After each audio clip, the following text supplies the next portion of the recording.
It's Friday, then it's Saturday, Sunday. This is on you! Tell us what we want to hear. We need your help. We're going to give it to him. Just Anthony. He's going to get it all. Let's get nasty on a Freedom Thursday here in the Fast Lane on 101 ESPN. That's right, Freedom Friday got moved to a Freedom Thursday. Yeah. Shout out to our guy, who was it, Sean? Yesterday, listener Sean in the Snake Pit. We appreciate you. Yeah, we were trying to get off, but this is the next best thing. What the hell? Listener Sean in the Snake Pit. There it is. I was giving him credit. I thought we were still giving Sean his praise. Well, we are. I didn't know we were off of giving Sean praise so quickly. We're not off of it. It's just I didn't have my headphones Snake in Pit. I didn't have my headphones in. There we go. See, that's... It says every time the word Snake Pit is said, that's news to me. You started it. Well, You did start I it. did start it. All right.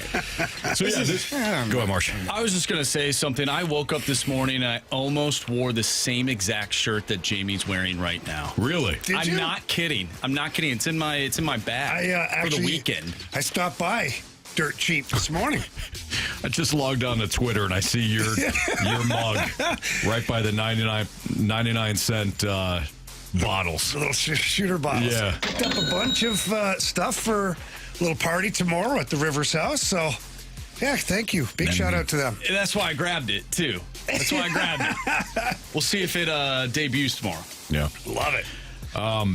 All right, so Freedom Thursday. Freedom Friday is typically done at the end of the month. Last Friday of every month, we have Freedom Friday, which means you, the listener, can send us any topics that you want. And it's an opportunity for you guys to kind of take control of the show as much as possible. We do, though, have Doug Armstrong at 2:15. So Army will be joining us at 2:15. We'll chat with him about the offseason. Should we do that, or should we just include Army in the Freedom Friday and just ask him questions from the text line? Random questions. That might go crazy. Might be fun, might be dangerous. Yeah, I think we just stick to business with Army. Yeah, I think so, too. You can give him a choice. You can let him know. Hey. He's pretty busy. I think he'll Is he? probably want to get done for the day. All right. Yeah. Start his 4th of July. Absolutely. Plenty of ways to get a hold of us. Air Comfort Service text line is 314-399-9646. You can send us a text message there. Give us some topic ideas. Or if you want to head to our YouTube channel, affectionately known as the Snake Pit, feel free to send in your topics there as well. In my defense, that's usually how it goes. That is, in your defense, I am yes. a creature of habit. If you start changing stuff, you're going to lose me, brother. That's fair. So when you do it that way, I'm locked in. Okay. But when you stay Snake Pit out of nowhere and expect me to, I'm just going to probably not listening, Anthony. I'll just be honest with you. That's like saying the podcast right now is sponsored by the Schaefer Door Company. See how that works? My brain triggers certain words trigger. And when you start talking about the podcast and where you can check it out and Right. and I'm like, oh, I'm locked in. Well, the But Snake when you Pit, I just usually do the we want to the thank pause. Sean from the Snake Pit, and you just stare at me. Yeah. What the hell are you staring at me that for? That would be your indication. Wow, I don't know what the hell you staring at me for? I thought we were giving Sean praise. Okay. I told you. We'll figure it out. We'll iron it out. Hey, we'll get All it right, together. let's not fight on Freedom Friday / Thursday. All right, Marsh, what is our first Freedom Thursday topic? All right, let's go with the 662. A lot of Blues talk as of recent. The 662 wants to know, is St. Louis now a hockey town instead of a baseball town? I don't think so. I think the Blues they have their section of fans, and you have some Cardinal fans that cross over and are Blues fans. You have some Blues fans that don't watch baseball, some baseball fans that don't watch hockey. But I think this is always going to be a Cardinal town. Just the history, the amount of championships that the Cardinals do have, the legacy of players, and the Blues have had a lot of great players as well. Not taking away from those guys, but in my opinion, I'm just saying. He has a red shirt on. Even in my opinion, it's always going to be a baseball town. Yeah. So our first Freedom Friday topic here. is whether or not the city of St. Louis has become a Blues town as opposed to a Cardinals town. City SC, boys. You know, we did get a tweet. We Somebody received a hates tweet. our guts. Yeah. So to prove Jamie's point, we got this toward the end of the show yesterday. I'm just reading this, guys. From Root Beer Pies on Twitter. Wow. I don't know if that's the full name. I don't know if Root is the first name, Beer Beer's is the middle, second. and Pie. Pies is the last name. It's interesting. So from Root Beer Pies, I get it.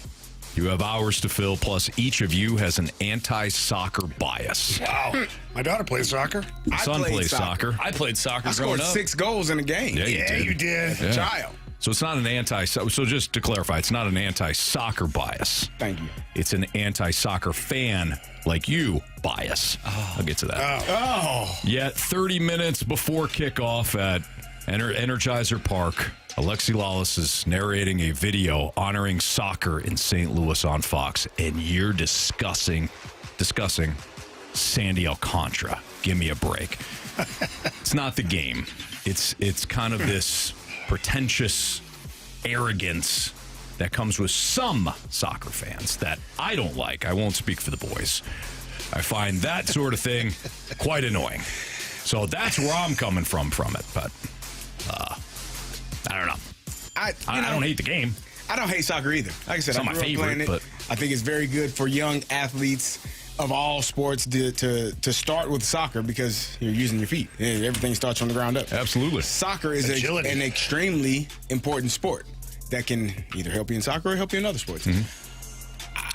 If it was easy to watch, if I could easily if it was easily accessible for me to watch St. Louis City, Even if it was, let's just say it was. I'd watch it. I'd probably. I'd watch it depends on what else is on. I wouldn't be like it wouldn't be like appointment TV, but if I was walking around the house and doing things, I'd have it on. I love World Cup soccer. Do you? Love it. I enjoy it too. Where is it on the list of other options? So let's say you got a soccer and a hockey game on. Well, I'm just asking. We're gonna run down the list. a hockey game, Soccer and football. football. Well, Soccer- wait, soccer and football or No, football? football. That's the same thing. Football, American football. Okay, yeah, football. Soccer and baseball. Who's playing? The Cardinals. Baseball. Soccer and UFC. Oh, UFC. Soccer and basketball. Soccer.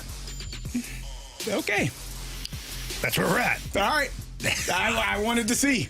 I needed to know where the line was No, for you. Like World Cup soccer or just like any no. MLS game? Any MLS game, and With City playing or and- not?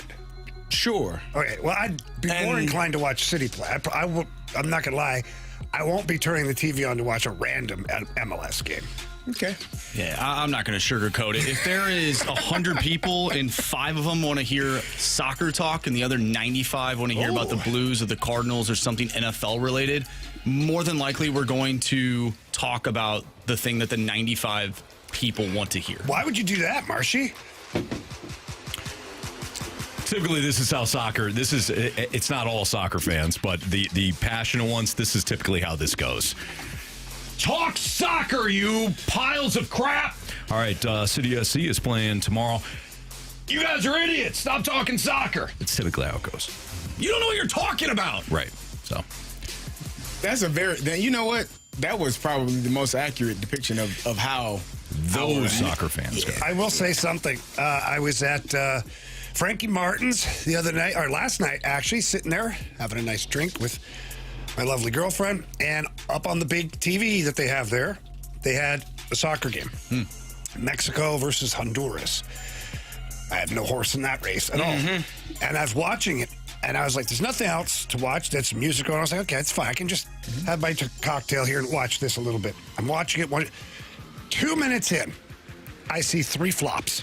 Like, the replay shows the player never actually touched the other player.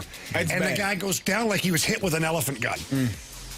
That makes me not want to watch soccer. Well, also, like, we're in the middle of the baseball season where the Cardinals are having a slight resurgence in their franchise, and we're approaching the trade deadline. It is now the same month that the trade deadline is occurring, which could alter their future based on the moves that they make. And we're talking about NHL free agency now because that just started. Again, moves that alter the Blues' future coming off of a Game 7 loss against the number 1 team in the NHL. Is this team going to improve? We're having those conversations. Those are big conversations. I'm not going to sugarcoat it. People want to hear that. Random soccer fan, we haven't talked about basketball either. No. We haven't talked about Dame Lillard being waived. We don't ever talk about UFC. We haven't talked about Mike Brown being Mike Brown going to the Knicks as the head coach. We haven't talked about any of that. No. SGA signing $258 million. Hey, you got We didn't talk about Devin Wimbledon Booker, at all yet. $75 million a year. Hell, we didn't even talk about the College World Series. What are we doing? No. Come on. Guys, we got to get to Doug Armstrong, but I just want to let you guys know before I send this out, I responded, or I'm going to respond to you. St. Louis is a soccer hotbed. I would go as far as to say that it's one of the best soccer cities in America. That won't change whether us idiots talk about it or not. I hope I've settled your biggest fears with this message. Did you hit send? And sent. There you go. Proud of you. Good job.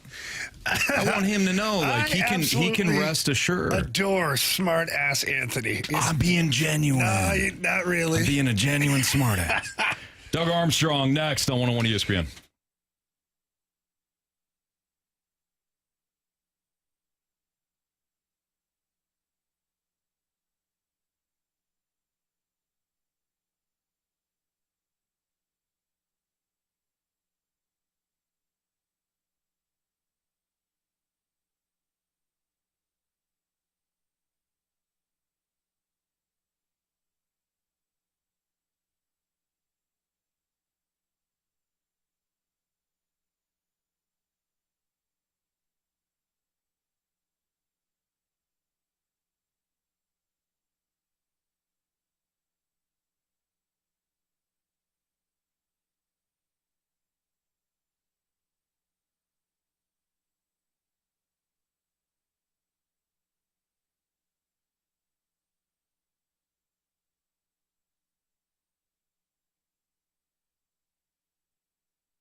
It's a Fast Lane at 101 at ESPN, the home of the Blues Radio Network with Andrew Marsh, Carey Davis, and Jamie Rivers. I'm Anthony Stalter. Let's head to the Collier and Thompson phone line. We're about to chat with somebody who has been very, very busy over these, well, he's always busy, but definitely busy over these last couple of days. It's Doug Armstrong. Army, how are you today? I'm very good, gentlemen. How are you? Good, Army, good. Obviously, an exciting couple of days for the Blues franchise. Let's go back to the Zach Bolduc trade for Mayu. First of all, how hard was that to part with such a good young talent in Zach Bolduc? Very hard. We drafted Zach. It was interesting being at the development camp. He was there just a couple of years ago, and his progression into the American League, and then his first full year last year, I thought, he found his footing through about, American Thanksgiving. And then he really, really took off, and looks like he's going to be a really solid NHL player. But in a league where you have to rob Peter to pay Paul, we looked at our wingers. Bucha signed for term, Carey signed for term, and younger players and Snugger and Holloway are going to be here for a while. So, and then you have Jake Neighbors. So we have, 5 of our top 6 wingers, are under contract, and the back end we needed some help. And Mayu, it's an old-fashioned hockey trade. Zach has a year of experience where defensemen usually take a little bit longer. He spent his second year in the American League. We think he's rounded out his game enough to come in, and was told that you have a spot on our team. Now it's your job to maintain it. And that is what his goals are in camp. But I'm a big Zach Bolduc fan. I love his fire. I love his passion to score goals. I wish he was still a Blue. But with that being said, you have to give to get, and I think we got a very good player in Mayu, and I wish Zach nothing but the best. Yeah, absolutely.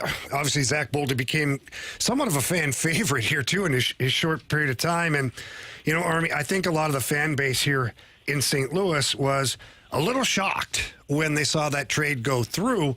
But on the flip side of that, like you said, you're getting a really good young defenseman. What can you tell some of our listeners about Mayu that, inspired the trade, that made it hurt a little bit less for you? Yeah, well, I'll go back to the first part of your statement there. I think if we had have traded Holloway or Neighbors or Kyrou or Booch, there'd be that same shock value. It's just that's the benefit of having good players, and that's what I love about our fan base is that they appreciate our players, what they do, and they become fans quickly, and so that's awesome. But on the Mayu question, he's 6'5", he's he's got weight to him. He's got length. He's got a great shot, a great skater. He has to continue to improve his defense, like most players at that age. And Jamie, you know it better than anyone from playing that position. It just comes from repetitions and seeing things on the ice. But he's got all the talent. Prior, he had, as I think we all know, he had an incident in his draft year, a serious incident that he's addressed and looked and has learned from. But I bring that up just to say that if that incident didn't occur, he was probably going to be, a top 10 pick. So talent-wise, it's always been there. And I just think that it takes a while for defensemen to get comfortable in this league, and he's getting every opportunity. But just his size, his power, and his shot. He's got a dynamic, hard shot, so I think he can help out on the power play, and he's going to learn to defend, and I think we're going to have a well-rounded player that's going to slant towards offense. Doug Armstrong joining us right now on the Fast Lane on 101 ESPN. Army, what was based on how things unfolded? Because I know you can't always predict who's going to sign where. And I'm sure you had other targets, to add when the offseason started. But now that you are several moves in, what was the overall goal for this offseason? What were you looking to accomplish? Well, I think strength in the middle of our ice. I think that we had. Schenner was a second line center, then Sonny played third, then Fasca fourth, and they did a very good job for us. But all 3 of those players are have been in the league and experienced for a long time. So if we could add to that group to give them some support and lessen some of the load, and we were able to do that with Suter and Bukestad. Unfortunately, Fasca went back to Dallas. We were talking to him, and I understand that that's his home. That's all he really knew before 1 year here, and I certainly respect, the players' ability to choose where they want to play.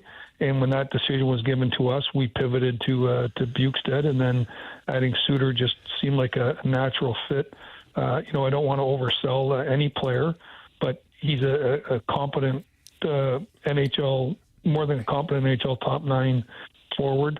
Can play second or third center for us, and is going to give the coach some flexibility to play him with Holloway and Kyrou, to play him with Neighbors and Bukestad, to play Shen there, and so we just have a lot of different options. I think that's really as a manager, what you want to do is provide your coach with a lot of the ability to use his lineup differently, and that keeps everybody on their toes. You all have had a couple of weeks where you've been extremely busy. You had the draft, and now you have free agency. How do you all manage, making sure that you're keeping an eye on the draft picks and obviously what's going on with that, but also preparing for free agency and how to know, where you're going to attack to make this team better each year? Yeah, I think it's just, it does. There is a lot in a short period of time, but you know that when the time is coming. So you're able to prepare months in advance for the draft. Free agency is what it is. That's the most difficult part, because I was reading an article just before we got on. Steve Eisenman was talking, and, like all of us, he had plans to talk to certain players, and then, 24 hours before free agency, they sign with their own teams. So you just have to be fluid in that situation, being able to adjust to what the market is. Players sign in those first 3 or 4 hours of free agency, then everyone seems to take a deep breath, reassess the market, and go at it. So you prepare, you have options A, B, and C. One of the things that we try and stay away from or eliminate is overreacting to when something bad happens, in the sense bad meaning we were going to go after a guy and we didn't get him. So you just don't say, okay, let's take that money and give it to a guy we don't really want, to say we did something. And that's the hardest part, because you can end up, doing things because you're caught up in the emotion and the time, and then look back maybe a week or two later and say, well, that doesn't really fit to what we want. So I think what we were able to do is pinpoint what we wanted, stay true to our course, and we're lucky this year we were able to find a couple of players. And some years you do all that and can't find any players, and you just sort of regroup and see if you can do that in free agency or waivers or trades as the summer goes on. But we were fortunate because we talked about wanting to go in and add a 200-foot centerman. We did that in Suter. We were able to replace Fasca, which was obviously we didn't want to see go, with Bukestad. That we're happy there. And then to even out our depth charts, bring in Mayu for Boldy. Again, it's difficult to see Boldy go, but I do like, you have a 24-year-old Broberg now and a 22-year-old Mayu that can be the centerpieces of a franchise moving forward. We just got to get them up to speed, and I really like the veteran leadership that Falk and Parenko and Fowler are going to give, and then youth is served now. I mean, you're going to have young players like Mayu, Kessel, and Tucker, not young in age but young in experience, are going to get an opportunity, and we're trusting that they don't fail because we've sort of taken away the safety nets. Doug, you all drafted Justin Carpenter with the 19th pick. Is it a foregone conclusion that he's going to be in the minors, or does he have an outside chance to potentially make the team if he shows up in camp? You must have been standing behind Monty and I today. I said to Monty, I said, just watching him today, I said, he's going to make it hard on us. We don't put a lot of 19-year-olds or 18-year-olds at that point, 19-year-olds on our team. But he looked very impressive against his age group. Now we're going to see how that transfers to the men. But we were, I'm very impressed by his ability and his desire to go into hard areas to score. He does not have a child's body. He's got a man's body. He's got power, and he's got girth. So I think he's going to be able to come in here and push. And he has to make a decision, though, whether he wants to play junior hockey, which would get him in training camp. He's considering college hockey also, which would not get him in training camp. So that's a decision that we'll sit with him and discuss what ultimately he and his family will make. But if he's in camp, I'm not going to be shocked if he makes some noise. Yeah, if I was advising the kid, I'd tell him to go to junior, because watching him out there, Army, was like a man-child. It was definitely, there was separation between him and a lot of others, which is pretty awesome to see. Army, I'd be remiss if I didn't ask you this question that certainly a lot of people on our text line and whatnot are asking, but have there been any talks with Cam Fowler, Holloway, or Broberg's camps about maybe possible extensions? No. What I've talked to all of the representatives and said, let's just get through free agency. Let's get our deep breath. They're not going anywhere. They're going to be in training camp, and we can. There's no necessity. And the other thing too, Jimmy, I wanted to see the market. The cap is elevated. I want to see what the new norms are. and so everybody's going into with a lot of knowledge on what we want to do. But obviously, Cam is the key one in the sense that he has an opportunity to leave if we don't get a deal. The other two, they're going to be Blues next year at this time, and the year after that, this time, and the year after that at this time, because they, their rights are. We're going to make sure that we get them signed. They'll take us to arbitration. We'll take them to arbitration. And that's just a means to get a contract. Our goal is to sign those guys long term. They both came in here and proved that they're good NHL players. I love when those roots get a little bit deeper. So when they make that commitment, they know what they're making it to. And I think when they spend time with Hofer and when they spend time with neighbors, they spend time with some of the guys that have been here for a while. They see there's a real love with the city, and they're gaining that if they don't already have it. But we'll get to those guys. But it's not something that we had planned to announce on July 1st or 2nd, because we're going to, information is powerful. We're going to gain more information, and there's no timeline in the sense of them not being here. Army, before we let you go, again, we'd be remiss if we didn't ask you, what is your next signing and or trade? Just go ahead, just let it out there, break it down for us. My next signing will be a scorecard in about 6 hours. There you go, buddy. Nice. Have a great 4th of July weekend. We appreciate your time, Doug, and we love the activity over the last couple of days here. Thank you. Well, thanks for having me on, and I wish everyone a great 4th, and I love chatting hockey with you guys, and take care. Appreciate you. Thanks, Thank Army. you. Have a good one. Yeah. That's Doug Armstrong here in the Fast Line on 101 ESPN. That was his subtle way of saying, hey, guys, I got a golf game to get to. Hey, Stalter, yucky to yuck. Hey, wrap it up, buddy. Listen, people want to know what the next move is, And you thought he was going to tell you. No, absolutely not. Here's the thing. The answer is always no if you don't ask. I've been taught that. You have to ask. You're right, Carey. Or the answer is always no. You're right, You Carey. never know. He could have given you some information. Well, actually, and then Marcy could have played Yep. and we could have broke some news right now. Sandstorm? No, that was the sound breaker. Hey.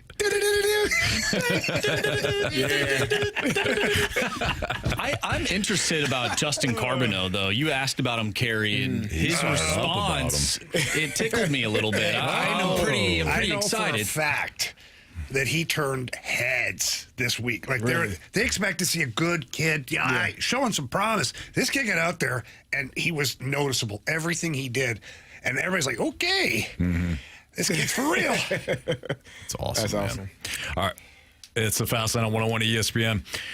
Freedom Thursday continues here on 101 ESPN. Continue to send you in your topic questions, but Marshy does have what's trending next.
101 ESPN Sports Center.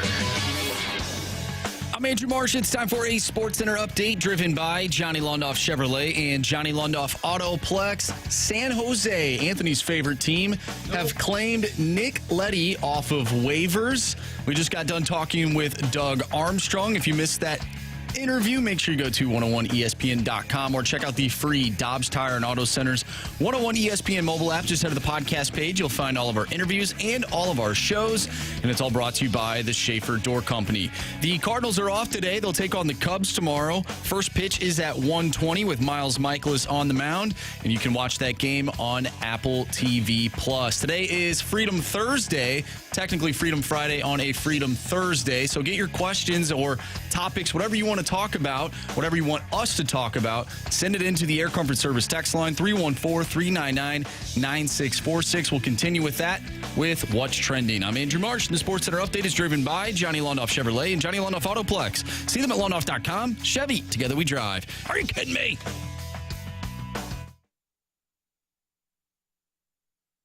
What are the hot topics in the sports world? What in the wide world of sports is going on here? It's time to find out with What's Trending, brought to you by Elite Comfort Experts. Heating and cooling with no gimmicks, just guarantees. EliteComfortExperts.com.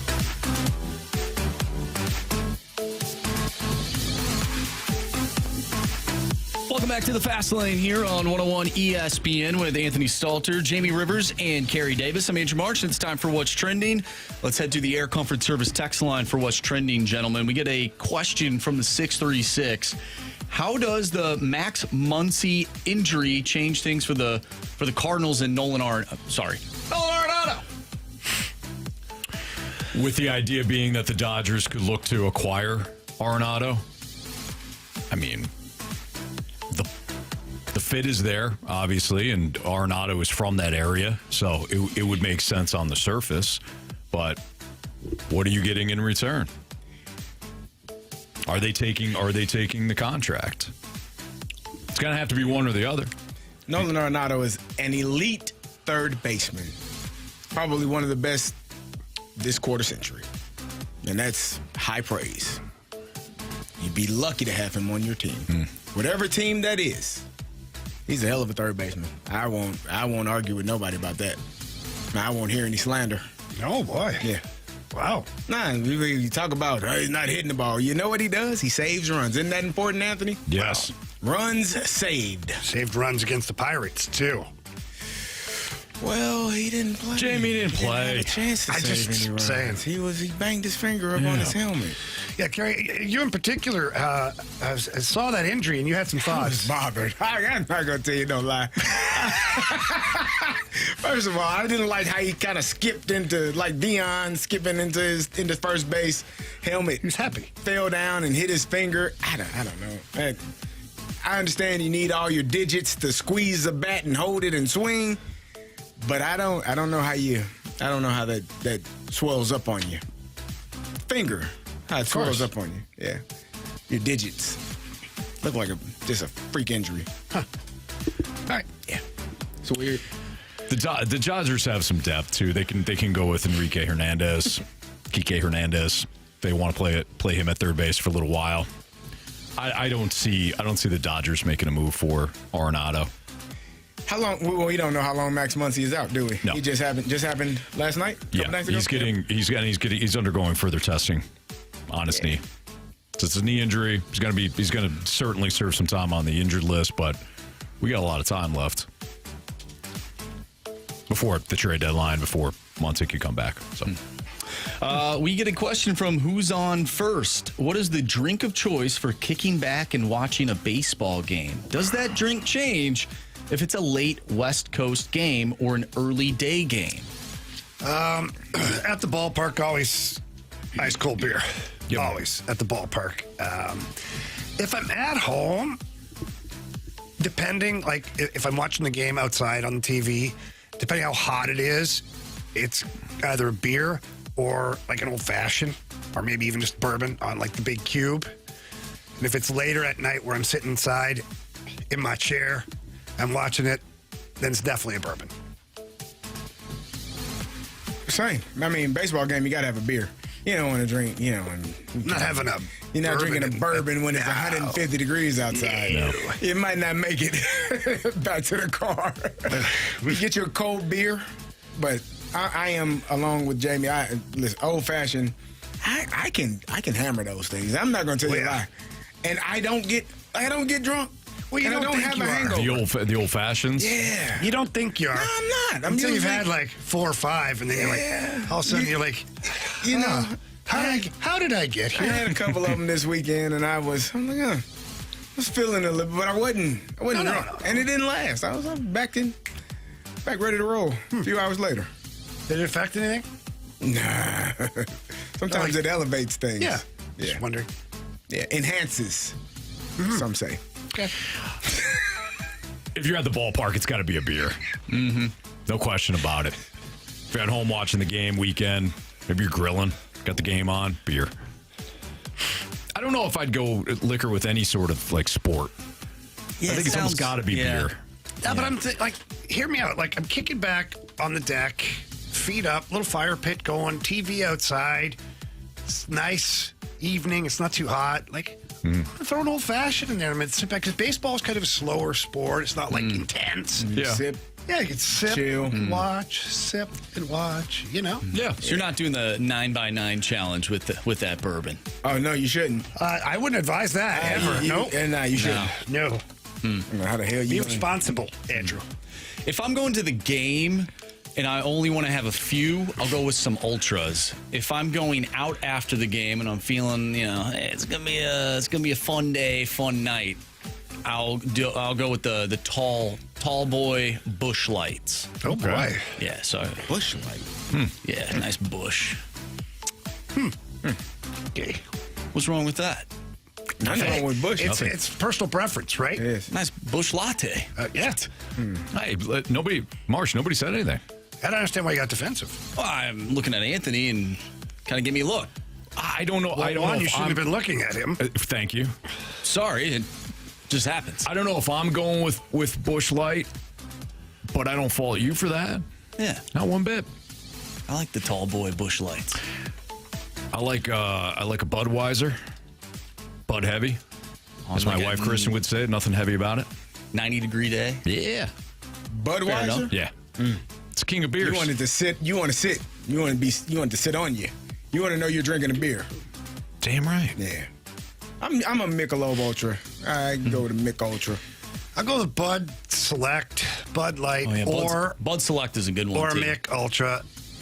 The Ultra, I don't mind because I can put back quite a few beers, and then I start to get bloated if I've got if I'm going Bud Heavy or Bud Select. That's why. After a few, it's like I'm feeling it. feel like you gotta- I'm feeling it in my belly, not in my Yeah, it feels. That's why I said you want it to feel heavy on you. mean- you're sitting in the sun, throwing those Bud Light, those Budweisers back. Let's roll.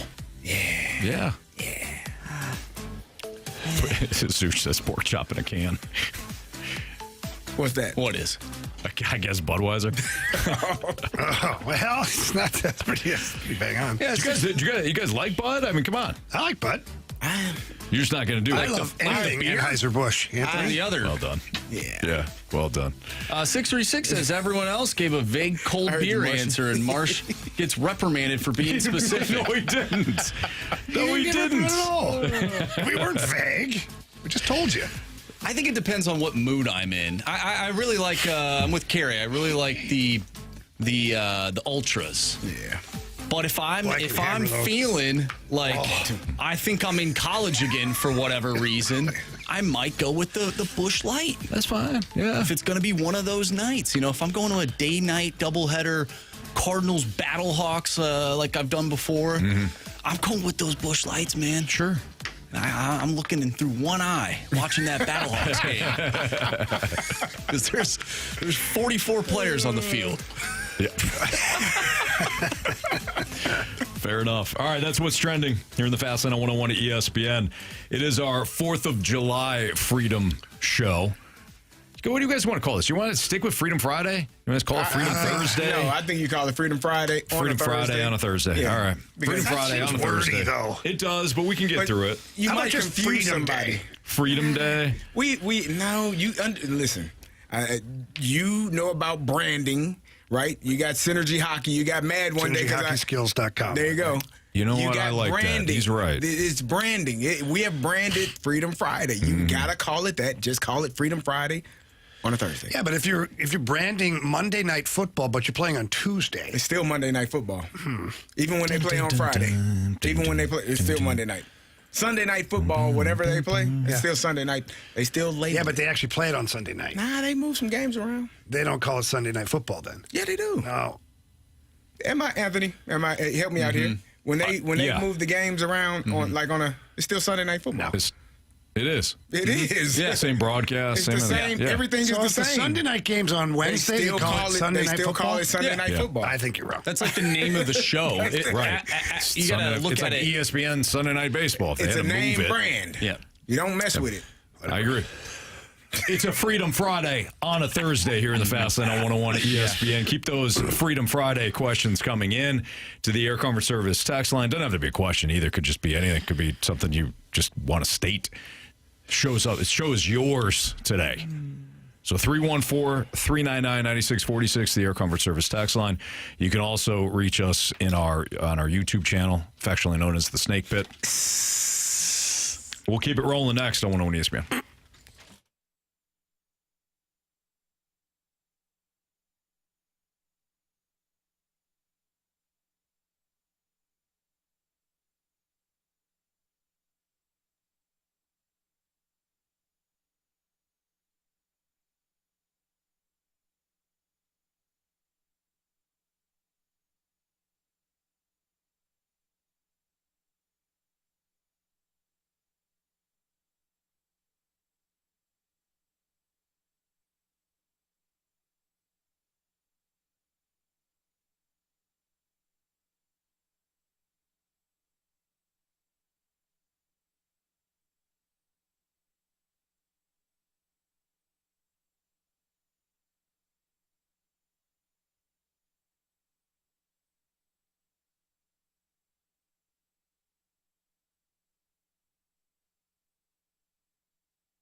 Freedom Friday on a Thursday on 101 ESPN. Carey Davis, Jamie Rivers, Anthony Stalter. Andrew Marsh has our latest Freedom Friday topic. On a Thursday. From the 314, why is it the players drafted from college in football and basketball can make an impact right away, but hockey and baseball prospects take years? Probably a dumb question, but as a fan of all sports, just a thought that crossed my mind. It is interesting. It's not a dumb question. It's not dumb at all. I would imagine, Carey, if we isolate football, the players coming out of college football are probably a little older, right? Or am I wrong on this one? College football, NFL players, you have to have had at least 3 years removed from high school. So most of those guys are going to be 19 at the latest, at the youngest, and 21, 22, 23. If you get 24, you're probably old. But 21 in your 20s before you're drafted, early 20s. Okay. When you're drafted, so your body is more mature. Yeah, so and that's part of the reason why they do it. They don't want an 18 or 17-year-old jumping from high school to try to play in the NFL. And I think that's where the difference is right there. And basketball, I know you draft kids out of high school. You used to. You can get 1 year now. Okay, 1 year, one but and done. For football in particular, like for hockey, it's 18. So the odds of a kid being physically mature enough and able to play in the NHL are slim and none. That's why you see like the elite players are the only ones that make that jump directly. Baseball, you've got a whole bunch of different drafts. You've got the high school draft, the college draft. The high school and college drafts are the same, but then, of course, you got the international draft, and if you're an international prospect, you could be a little bit younger. You can draft a kid in baseball at what age? You could draft them out of high school. Out of high school. Mm-hmm. That's way early, so that's why they're spending more time in A-ball, AA, AAA, working their way up. So basically simulating as if they play junior hockey or college, right? But at the pro level. And not everybody, the wide majority of the players that are in baseball have already gone through that process, right? Of it maybe AA, single A, AA, AAA, and then make that jump to the majors. Now, the elite players may jump AAA, but if you get selected out of high school, to just jump right into Major League Baseball is almost unheard of. You see guys that come from college struggle initially to make that leap. Look at Jordan Walker. He came out of high school, went to single A, ran through that, no problem. AA, no problem. Skipped AAA, went to the big leagues, then was back, and now he's been on that roller coaster ride. It's very difficult. I just think the skill set is way different in baseball. I think it's harder. And hockey for that matter. I think it's harder. I think it's harder for hockey and baseball players. Like there's more maturation that has to take place. Like football, it's still the same game. You're playing against people that are bigger or faster. Mm-hmm. Can you take a hit and get up? That's essentially what it is. Like the game hasn't changed. The only thing that I noticed from high school, like the speed of the game changes, but it's still 100 yards. It's still the field dimensions are still the same. The defensive linemen were probably the fastest that I had ever seen when my rookie. I'm like, these guys are as fast as these big boys can move. Linebackers I played with. And to me, that was the biggest difference. But I just think baseball and hockey, it takes a little bit longer to adjust and adapt to the game. And if you're not physically in hockey, if you're not physically big enough or not quick enough, or you're not able to do certain things, it's going to be difficult. And baseball, how many guys in high school are facing 98 plus pitchers with movement? So that adjustment is also something that it takes time to learn as well. So I think that's why hockey and baseball are longer in the development process. Basketball is easy because you can have 17-year-olds playing pickup basketball with 30-year-olds right now, and still holding their own. It's not. Yeah, to me, it's not that much. It's a different kind of physical. Yeah. So basketball is the easiest, then football, and then I think baseball and hockey are extremely hard. Somebody in the Snake, I think it was Dan, mentioned too. There's no minor league system in football. You can also say that college football is the minor league. So they go from It's in some ways it's almost as if Carey played in the minors at Illinois and then jumped into the pros. Yeah. That's an interesting question. I mean, I don't think there's any one way to look at it. By the way, Splashback Deuce also says more reps in football just to get your ass whooped, wear and tear. That's right. I mean, the football careers can be very short in retrospect. Not can be. They are. Most of them are. Yeah. Unless you're a freak like Tom Brady. From 636. Daryl Green. What is the most American thing you can do on the 4th of July? It could be anything. Drink a Budweiser while you're popping fireworks. Yep. That's pretty. Screaming out America. Or on a pond, or a lake. Not a pond, but a lake. It's definitely, I agree. It's cranking out like Sweet Home Alabama while you're drinking a tall Busch Light. With burgers and dogs and brats on the grill. And you're lighting the fireworks with your cigarette. I think we covered it. Even though I don't smoke. Yeah. Get the cigarette because it burns like, or the cigar. Yeah. Yep. There you go, kids. America. That was the perfect answer from a Canadian. Soon to be American, by the way. Soon to be American. We're working on that. There you go. But, like in a good way this time. Yeah. Not going to disappear, are you? No. Good. I would say it would be crossing the Delaware River with a bunch of beer, probably a 30-pack, with a bald eagle on your shoulder. That's illegal. On your shoulder? Can't even touch him. Okay, maybe he's hovering. He's hovering above you. He's touching you. You're not touching him. All right. I'm not risking it. That'd be tough, though. Yeah. As a Canadian, I'm not risking it. I don't need an excuse, Carey. Those talons can maybe a little sharp. Those are huge, too. Yeah. Ooh. But yeah, it's pretty good. Listening to Freebird. Yeah, Freebird. Yeah. Marsh, next. Oh, by the way, somebody from the the Snake Pit or the text line said, did you guys coordinate wearing red, white, and blue?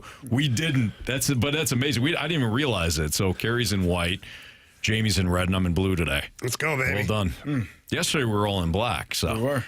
it's amazing how we all wanted red and white and blue. Mm-hmm. I'm not. And we didn't coordinate That's this all at right. all. More We black. showed up. Hey, let's hand out some Adam Sandler tickets. Keep those topics coming in. 314-399-9646 is the Air Comfort Service text line. It's a Freedom Friday on a Thursday. So if you got any sort of topics that you want us to discuss today, we're covering the wide range of things here. It doesn't have to be sports. As you know, you can also send in movie stuff, music, whatever. We get a little bit of a question here from the 618. Says, does Canada have an Independence Day? Yes, it's July 1st. We call it Canada Day. So it just happened a couple days ago. And so that's why going to have a big shaker at the Rivers House tomorrow. It's going to be Canada versus USA, the Beer Olympics. Oh, nice. Yeah. Nice. Good for you. Yeah. Okay. What are the events? Don't worry, Marshy. You'll find out. Okay. He's trying to prepare himself. He's trying to game. He's going to go on the train. Is what he's going to do today. I just, I want to know. These Olympic athletes, they're training for a long time for their one moment. I'd like to know. What kind of beer is it, All right, we'll give you a layup here on the Adam Sandler trivia question. So we have you shot right now to score 2 tickets to Adam Sandler on Friday, October 17th at Enterprise Center. Tickets for Adam Sandler are now on sale, and you can find all the details and a bonus chance to win free tickets to the show right now at 101ESPN.com or on the 101 ESPN mobile app. In the remake of The Longest Yard with Adam Sandler, who played running back on the Cons team? Who played running back on the Cons team? At least for a while. He may or may not have gotten injured in the big game. Text in now. If you have that correct answer, 314-399-9646. If you have the right answer and you are the 101st texter, you'll get the pair of Adam Sandler tickets today. Freedom Friday on a Thursday continues next.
1, your time check is brought to you by Clarkson Jewelers, an officially licensed Rolex jeweler. We chatted with Doug Armstrong in the 2 o'clock hour. If you missed any of that, we'll have that full interview posted at 101ESPN.com.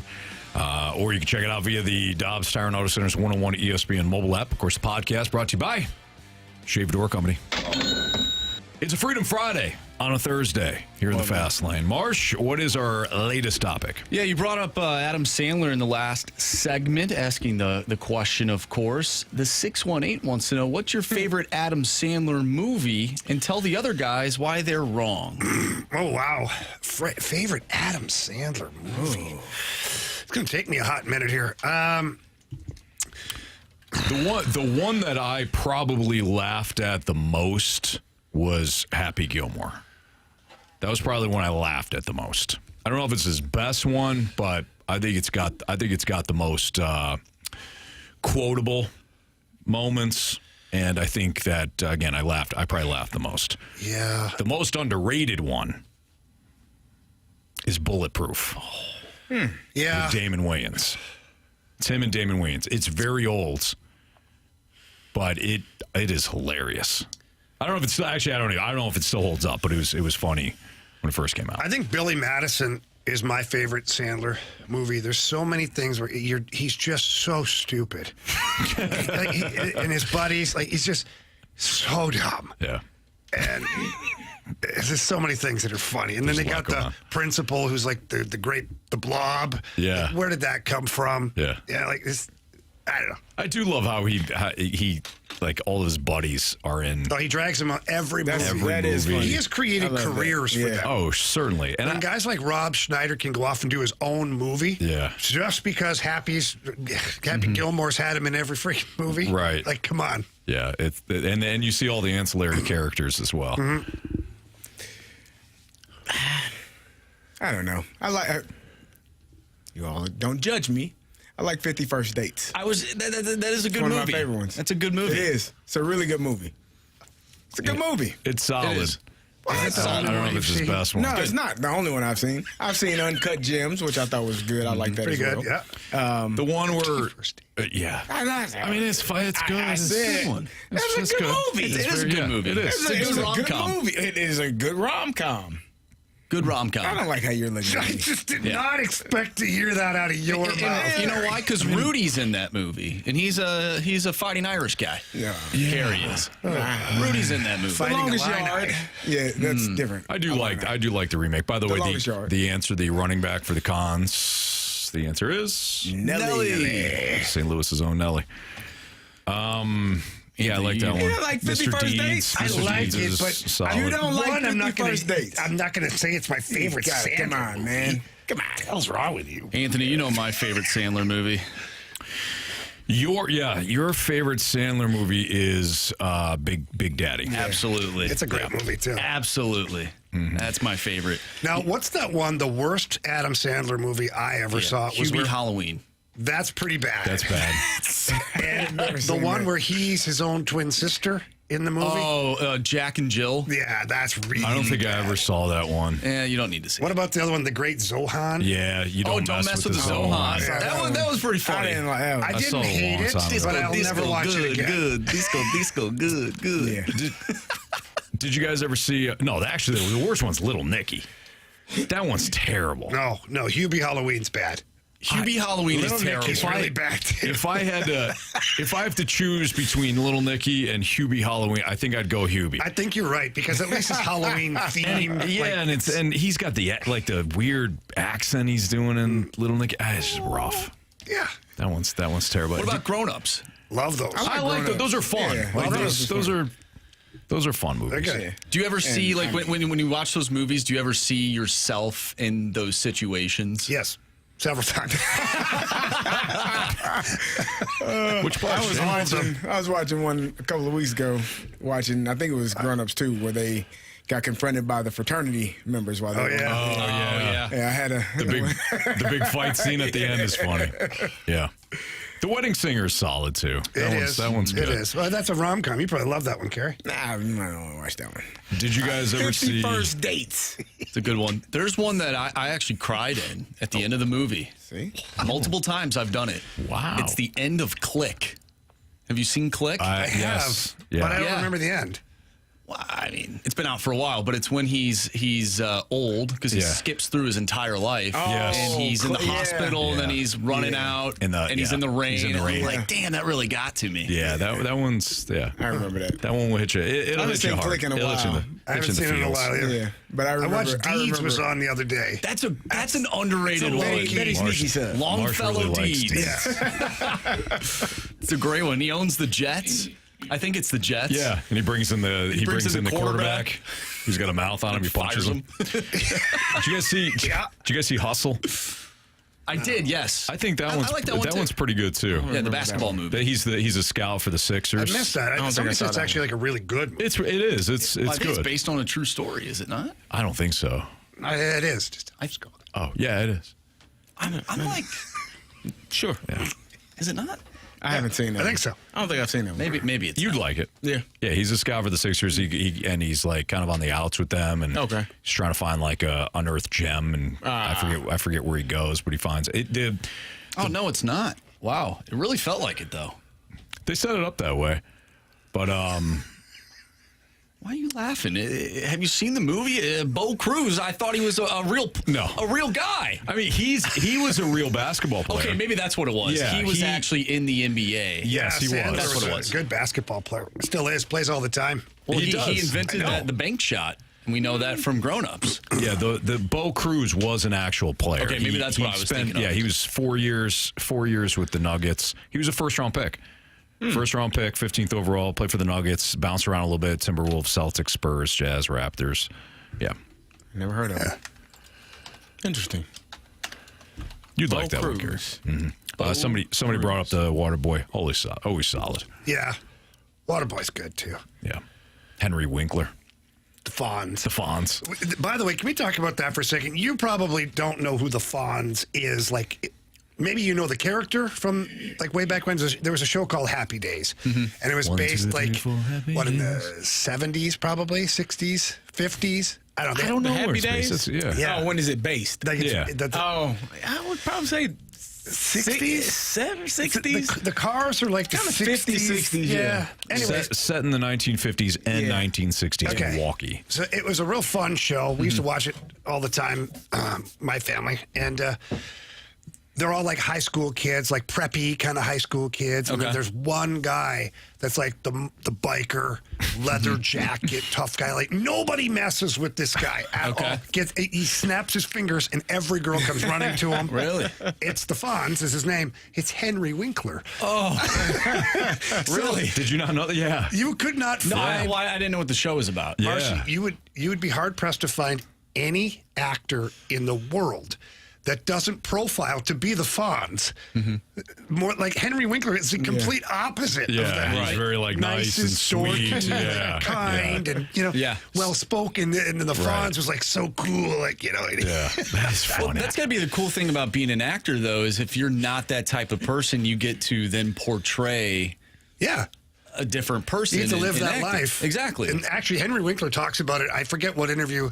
This was a few years ago, about 10 years ago, he did an interview. And he talked about like when he would walk around Hollywood and other places, people thought like that's the kind of guy he was. And he Yeah. goes, he said it was funny because he's like, it was great with the women.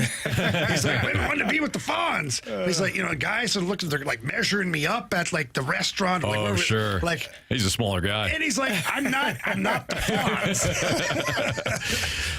Do you know? So you know Ron Howard, right? Yes, that's Bryce Dallas Howard's father, Yes, director. he's a big time director. So Yes. he was the lead Yeah, in Happy Richie Days. Cunningham. Richie Cunningham. Okay.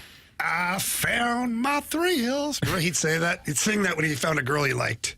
No, I don't remember that. Blueberry Hills. So that was in like the 70s, right? That was a TV show from the 70s. I only caught like the reruns when I was a kid, but I loved it.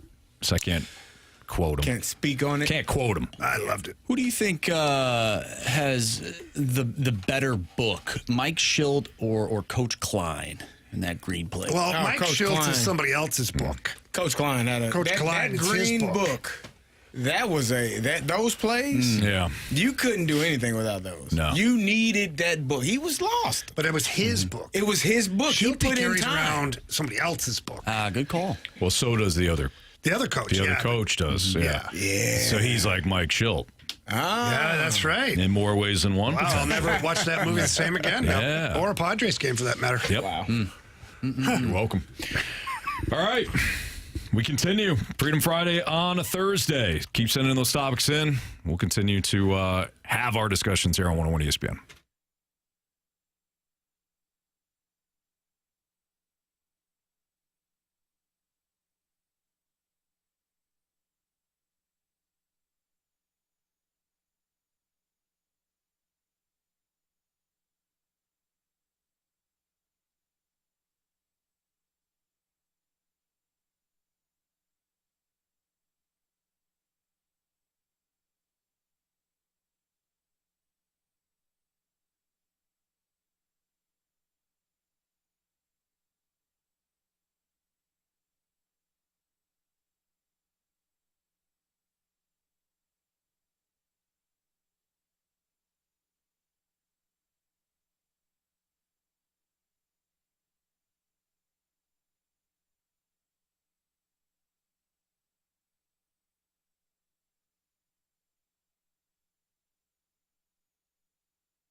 On a Thursday continues here in the Fast Lane with Carey Davis, Jamie Rivers. I'm Anthony Stalter.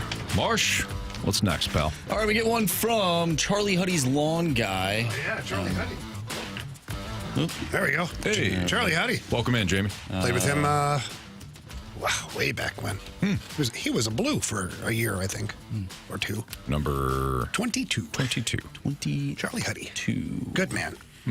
Anyways, do you guys think that if the Blues were to get Bo Byram, that it would disrupt the chemistry of the D or team? Blues have done sneaky well, but how much is too much? I don't think it disrupts anything. When you get a good player, it's just a good player. Bottom line. Yeah, I don't know what you compare it to. If you said, hey, we're going to add, who's a good young player, good young baseball player. Not fantastic, but just really good.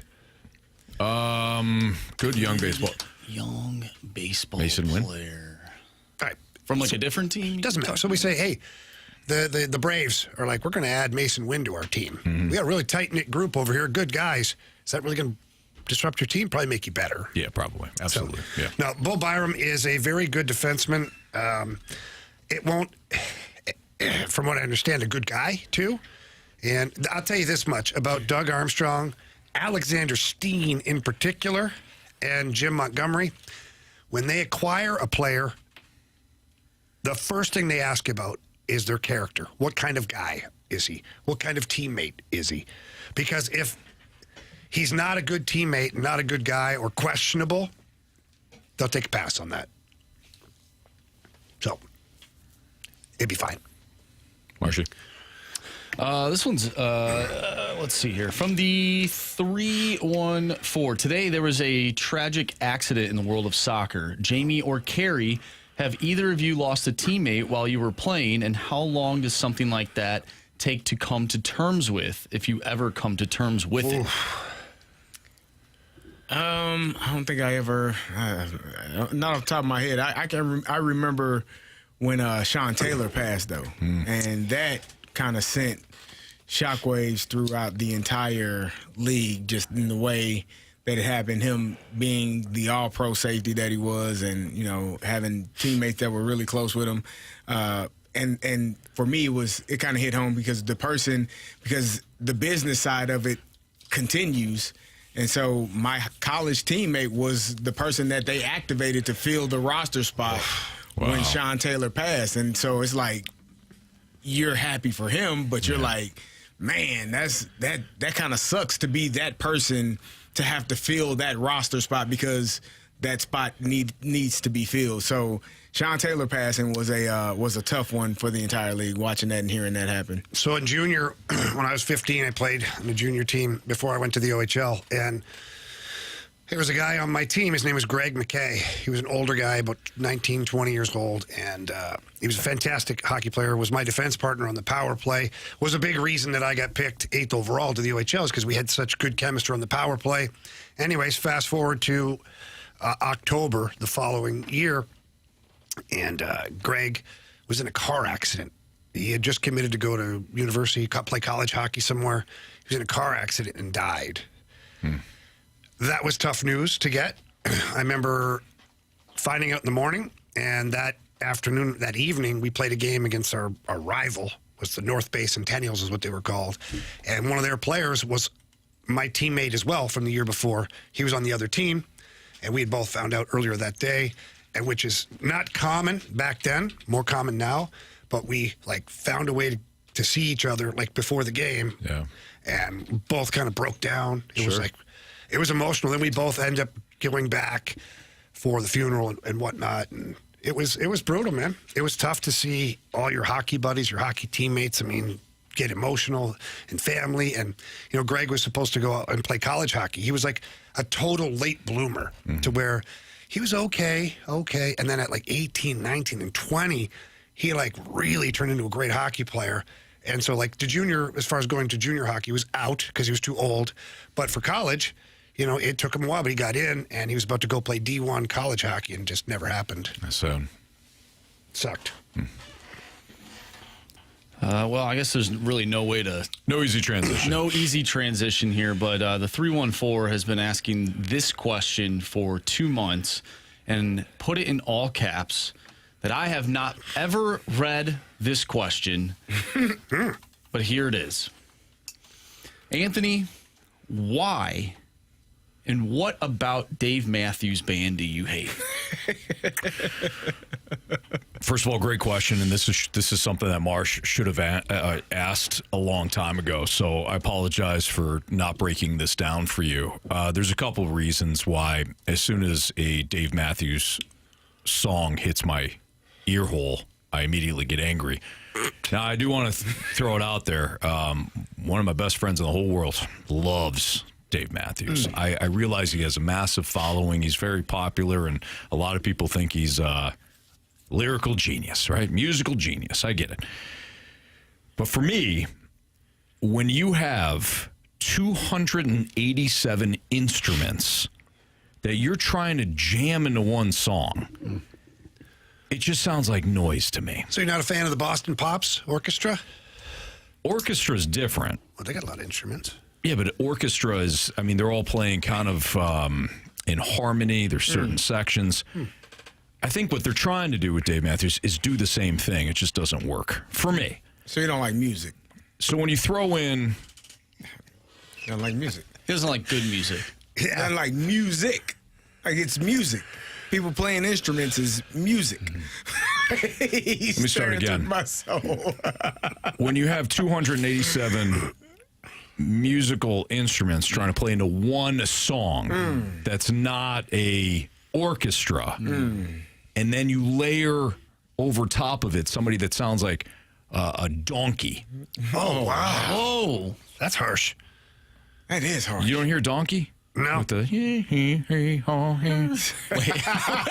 minute. You might be onto something. When you do that, it just doesn't sound good to me.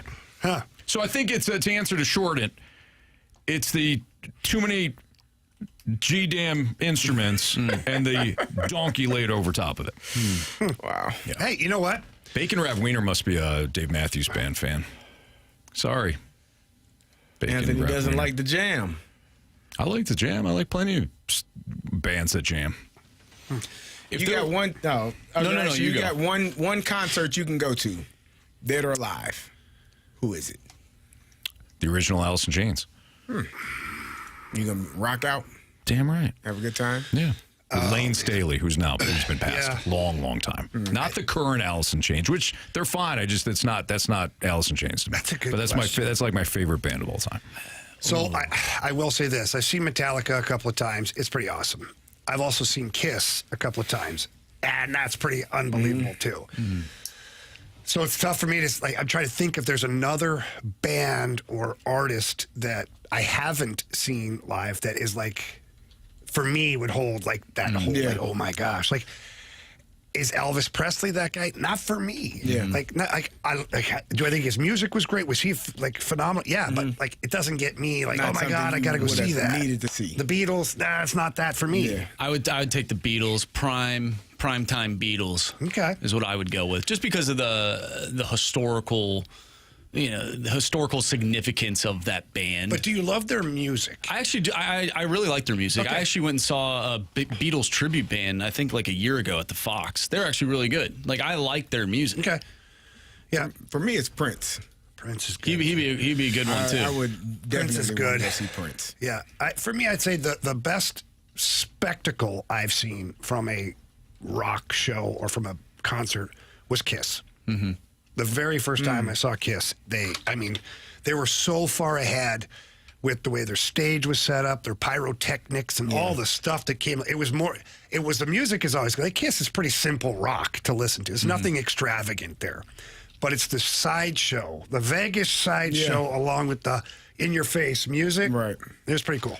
I think Queen would probably be another one too. Yeah, that would have been good. Queen would be a good one. I can see that. Who do you think's when we look back 20 to 50 years from now, who will have a bigger impact in the music industry, the Beatles or Queen? It'll probably still be the Beatles. I think their footprint is just larger. Yeah, That would be my and guess. Queen was so unique in the way they did it that it's almost hard to steal things from Queen because it's very recognizable that way. Whereas the Beatles, there's a lot of people that have used their music and their lyrics and different things as inspiration. Oasis. It's basically Pretty much, yeah. They tried. Okay, yeah, they did. They tried. They tried. Yeah. But you guys know you're copying the Beatles, right? No, we're different. No, we're way different. You're not.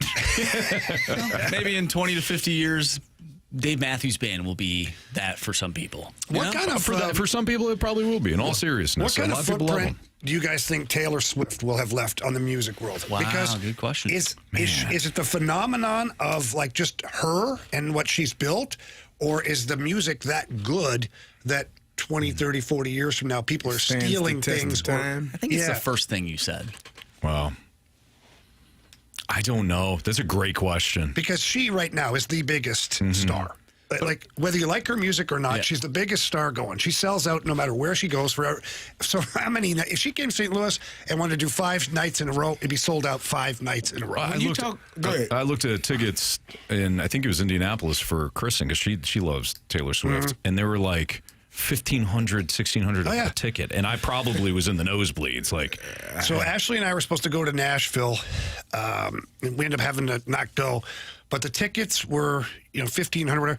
But not just the tickets, everything around, the hotels that were around it. Oh, sure, because they jack up the pricing. So I had to call it a favor because I'm like, booked a room. It's usually like $300 a night. I'm like, it's a pretty nice little place. It was like $700 a night. Oh, my word. That was the future considerations from the St. Charles Chill. That's when I called out the Denver Cottonmouths. Hey, guys. Hey, remember me?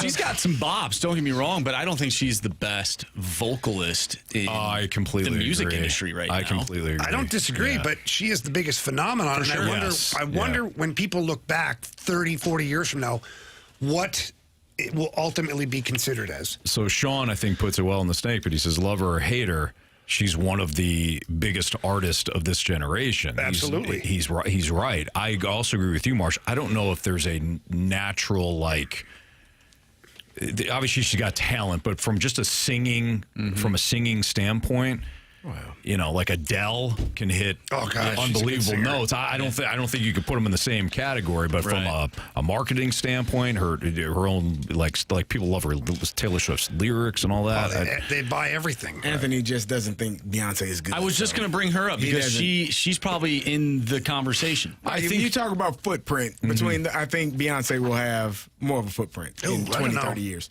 I don't know. I do. I think so. She might because I think her music can be recreated, and so what keeps an artist their legacy alive is when you recreate their music. Like when other artists take samples of their music and use it in their form. And then the older generation like, oh, I remember that song. Oh crap, that was Beyonce's song. So it lives on longer. And I think Beyonce's music is probably more capable of that happening than Taylor Swift's. I don't think there's a wrong answer here. No, you're probably right. You would know better than I would in terms of like how other artists sample. But for me, when I listen to Beyonce and she's repeating the same lyric over and over and over again, I'm like, this is half a song. That's the hook. It drives me insane. That's just the hook. Like, and you can take the beat or samples of the beat and implement it into another song that is not the same song, but it still has the same feel. Like, well, that's fine. I'm talking about like her lyrics. Well, you don't generally take the lyrics. Some of them you might take, but sure, you take a sample of the song, whether that's some part of the lyrics or some part of the beat, and put that into a new song, and then you create your own version of said song. I completely understand what you're saying, but the reason I don't she drives me crazy. Her music drives me crazy is the repeating of the lyrics constantly. He's not wrong. I don't know what I'm gonna. He's not wrong. Only song there like are a single couple ladies. songs. Holy smokes! Like all the single ladies are like that. She also has. There's also some of her songs. Just they never. You know what? The other thing that drives me crazy about some songs. There's no like up and down to it, right? There's no volume. It's just flat. And I just am looking for the sweet release of death, when I listen to those songs. So, that's kind of where I'm at on that. That's all. But hey, if you don't like it, put a ring on it, Or if you like it, put a ring on it. Yeah. You know what I mean, CD? Should. If you like it, put a ring on it. If you like it, put a ring on it. Yeah. If you like it, put a ring on it. You should have put a ring on it. You should have put a ring on it. If you liked it, you should have put a ring on it. Anthony, you don't listen to the lyrics. Yeah. That's all he hears. It's called the hook, Marshy. What is he? It's the hook. Well, we know. They ain't hooking me. Like in the hook. Yeah. Look at me. we know. We've been in the industry. What's our footprint? Oh man. You guys have a large footprint for sure, Marsh and CD. All right, more Freedom Friday and a Thursday topics next on 101 ESPN.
101 ESPN Sports Center. I'm Andrew Marsh. It's time for a Sports Center update brought to you by Saliga Heating and Cooling. We talked with Doug Armstrong earlier today about the various moves made in NHL free agency. If you missed that interview, make sure you go to 101ESPN.com or check out the free Dobbs Tire and Auto Center's 101 ESPN mobile app. Just head to the podcast page. You'll find all of our interviews and all of our shows there, and it's all brought to you by the Schaefer Door Company. The Cardinals take on the Cubs tomorrow, 1:20 first pitch. You can watch that game on Apple TV+. Miles Michaelis will be on the mound tomorrow for the Redbirds. We continue with Freedom Friday on a Thursday, so continue sending in your text messages to the Air Comfort Service text line, 314-399-9646. Freedom Friday on a Thursday continues next. I'm Andrew Marsh, and the Sports Center update is brought to you by Saliga Heating and Cooling, a Daikin heating and air conditioning dealer.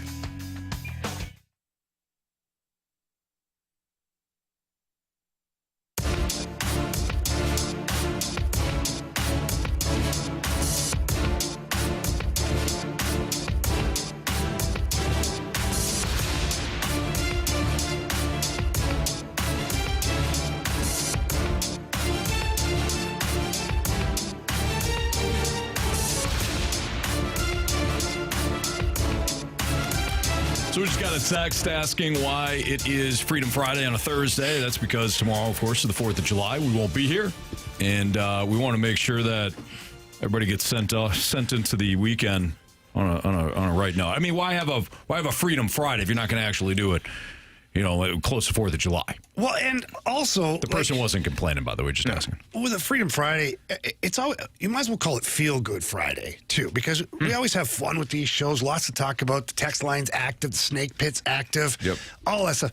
Otherwise, we'd have to talk about how bad the Cardinals are right now. And I don't really want to do that. Oh, they're not. No, they're not bad. They're okay. They won 3 of the last 5 series. Yes. And split one. They didn't score a run in 3 games. Well, now, Jamie, I was trying to be positive. I know, but I'm just trying to explain why I'm okay with all this. They can erase all of that. Look, they're still 6 games above 500. Okay, plus 32 run differential. I don't talk about this crap. Plus 32? Plus 32. What was it 2 years ago? It was like minus 100. I don't know if it's that bad, was it? Minus 76. 2 years ago, it was like 2023. They finished with a Carey, I stand corrected, my friends. I stand corrected. I know it. What do you think it was? You threw me off because initially I said like minus 100, and you're like, it's not that bad. So I'm like 76, but I really think it was like minus 122. It was minus 110. You were in the neighborhood, man. I knew that year was bad. I didn't realize it was that really bad. Minus 110 If that was your first experience differential. watching Cardinal baseball in 2023, you probably didn't watch it again ever. Yeah. Bobby Bosa's back to bashing the Cardinals again. Yay! They're going to win this weekend. Mm-hmm. They're going to win this weekend in Chicago. That's the first thing we said about the Cardinals. Who said that? Bobby Bo. Come on, Bobby Bo. We haven't asked the question yet. The other day.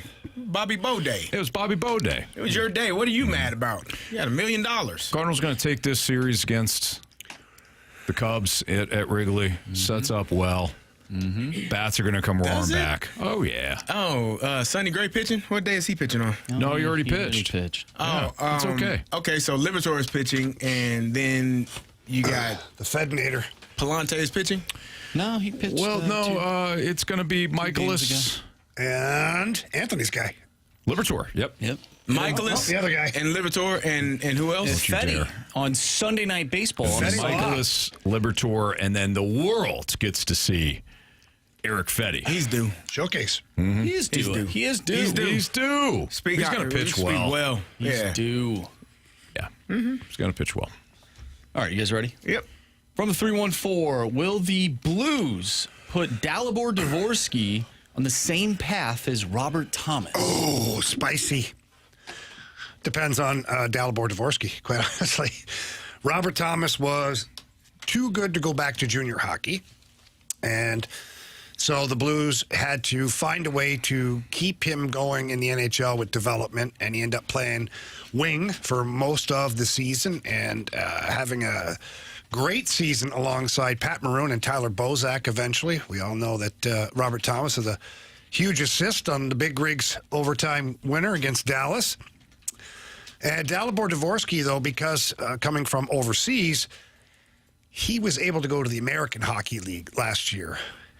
It would have been interesting to see what the Blues would have done with Dalibor Dvorsky had he not had that option, because he had dominated playing junior hockey. So do you continue to get better, or do you start to develop bad habits? That's always the worry for certain teams when you have a player that's too good to be in a certain spot. Listen, it's all going to depend on Dalibor Dvorsky. If he shows up at camp. Now, one thing that I will say is Doug Armstrong has opened the door just a little wider for Dalibor now, saying today that, there could be an option for Dvorsky to play wing while he gets acclimated to the NHL. So if that's the case, then maybe, if Dvorsky can create a lot of offensive scoring opportunities, maybe that's part of your third line. Maybe it's like Neighbors, whether it's Suter at center or Shen at center on that line, and then you've got Dvorsky on that line. Maybe now all of a sudden you've got some more offensive punch. But again, it all comes back to how Dvorsky shows up to camp and what he looks like. We talked to Army earlier, and I asked him about Carbonneau, and he said how Carbonneau is going to make it tough for him not to make this thing. How realistically, because we also had the question earlier, why is it so much more difficult for hockey and baseball to get there? They got to go spend more years in the minors before they're actually at the big club. How realistic is it for him to just been drafted a couple of weeks ago and to actually make this team's roster this fall? Yeah, as a 19th overall pick, it would be very rare. But then you go back to, certain situations. Like David Perron was never supposed to make the team, and he did. And he never looked back. He's a big kid. That's the one thing that we talked about earlier, the physical maturation, whatnot. Yep. This Carbonneau kid's a big kid. Now, does he possess the strength to play against men? Because development camp is, they're men, but they're still boys. Right. So it's not the same as him playing against Colton Parayko or the likes of that type thing. But then there's some kids, some of those young men are kids, like freakishly strong. And I think that's why Army's left the door open. Like, you're 18, like you're freakishly strong and quick and agile and able to do those things. Where Carbonneau decides to play next year will tell you what Army has told him the plan is. Got you. Because if Army strongly suggests that he go to junior hockey, that means he wants him in camp this season to get his feet wet, if and nothing else, and see what's going on here. If he goes to play college hockey, he can't come to an NHL camp until he leaves college. Can he go to juniors and then decide to go to college? He can, but then the moment he goes to college, I don't think he can come to the NHL camps then. Okay. No, he would have to then be a player at the end of the season if he decides to then leave college. But then he'd have to leave college. He'd have to leave no going college. back. Yeah. But I believe he could play, let's say they wanted to do a little trial run. I believe that he could play, 9 games? And then Not you can if he's send going him to college. No, I'm saying if he went back to the queue. Yes. He could play the 9 games. You're like, we don't know if he's really ready yet. They did that with Jake We'll Neighbors the 1 year. Exactly. And not only is he impressing on the ice, but off the ice, too. Yeah, I heard a lot of great things about this kid. He doesn't seem like he's an 18-year-old. Seems like he's much older than that in terms of leadership, the way he talks, the way he presents himself. And, Carey, you would love this. He says he plays like a running back. Yeah. I like him already. Sign him. Keep him. If you watch some of the video from the camp, like he's bulldozing everybody all over the ice. I was like, you were watching some of the videos, and it looked like the big kid in the schoolyard taking everybody's lunch money. I was like, who is that? Yeah, that's a Blues first-round pick. It's exciting. We get a question from the 314. What are some of the worst barbecue techniques you have seen? Worst barbecue techniques. Define technique. Like smoking? Because like people who actually barbecue will use like charcoal over those. Choose charcoal the charcoal over. Guy. Yeah, charcoal. And then there's going to be the wood chip guy. And the wood chip guy. Yeah. I don't know. I don't think. Are we talking like the technique of like beer can chicken? Like, is that a technique? I don't. Sure. Yeah. I don't know that there. I think as long as you aren't burning it or undercooking it, and it's edible, If your family likes it, then hell, what do Yeah. you think? Now, if you're cooking chicken and it ain't cooked all the way through, and people rubber. getting sick, Or it's so Stop. cooked. or it's so cooked, like you didn't. You're chewing on it for 12 minutes. I don't need this. I don't mess. I screw up chicken all the time. I don't mess with it on the grill anymore. I'll put it in the slow cooker. I've got a perfect. My grill now is the one I had before was like I called it the grilling roulette.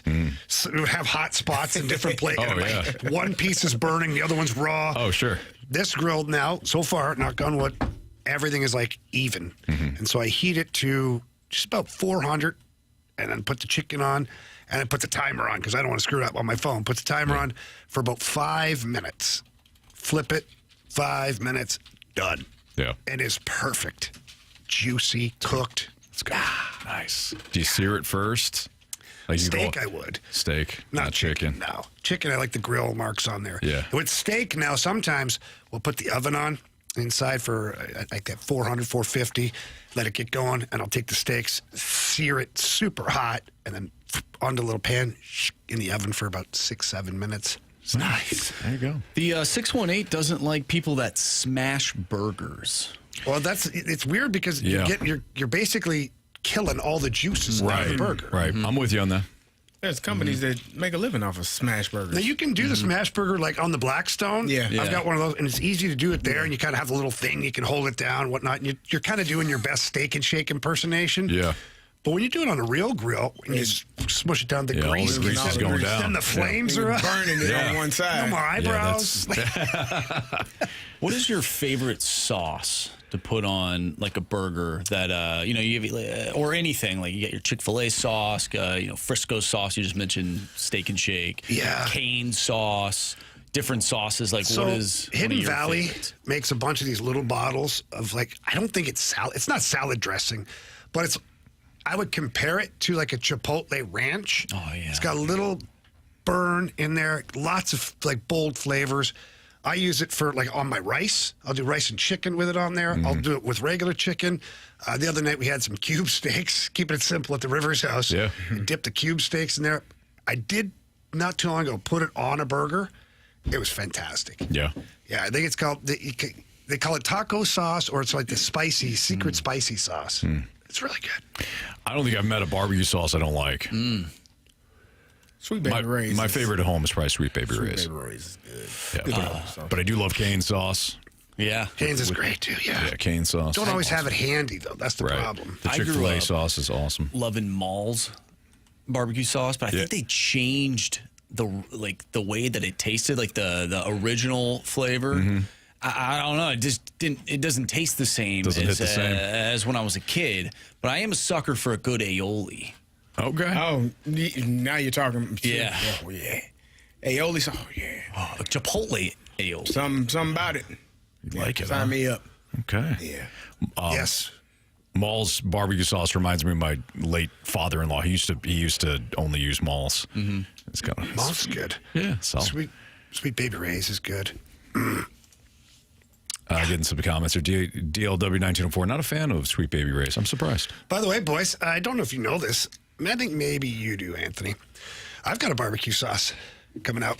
Jamie Rivers has one. It's called Barry's Barbecue. No, that's a great name. It's Jamie's Black Guy Bourbon Barbecue Sauce. I didn't know that. Yeah, two men in a garden got together with me, Twister, Cam Jansen, Jim Campbell, Reed Lowe, and they wanted to create this barbecue sauce line. That's awesome. And so we launched it a couple weeks ago. We did an event and signing at the St. Charles Convention Center, and now we're going to be starting to sell it online too. So is it all the same, or do you guys have different ones? Mine's Black Eye Bourbon. I forget what the other ones are. Twister's got his own. It's more like the yellow kind of barbecue sauce. The Carolina? Yeah, Carolina type stuff. They're good. Wow. All right. Let's check that out. It's got our caricatures on the front of it and like some random stats of what we played and whatnot. Nice. I'll bring some in, boys.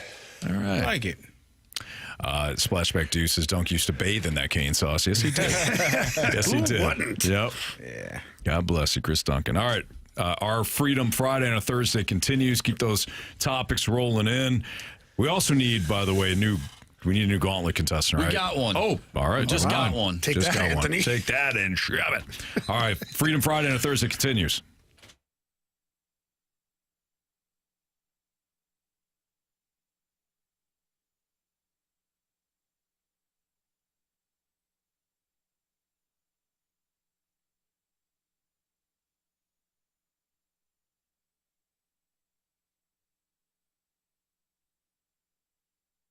Just talking to Gloria Liu this morning about the market here in St. Louis, and she says the biggest mistake that people make is not pricing their homes accordingly to sell them fast and for the most money.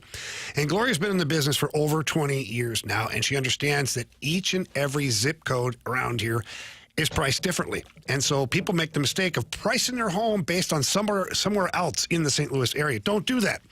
Get with Gloria Liu with your home sold guaranteed realty. She's going to price your home exactly where it needs to be so that you sell quickly and for the most money. And Gloria Liu can help you out too in many ways, not just answer your questions and offer strategies.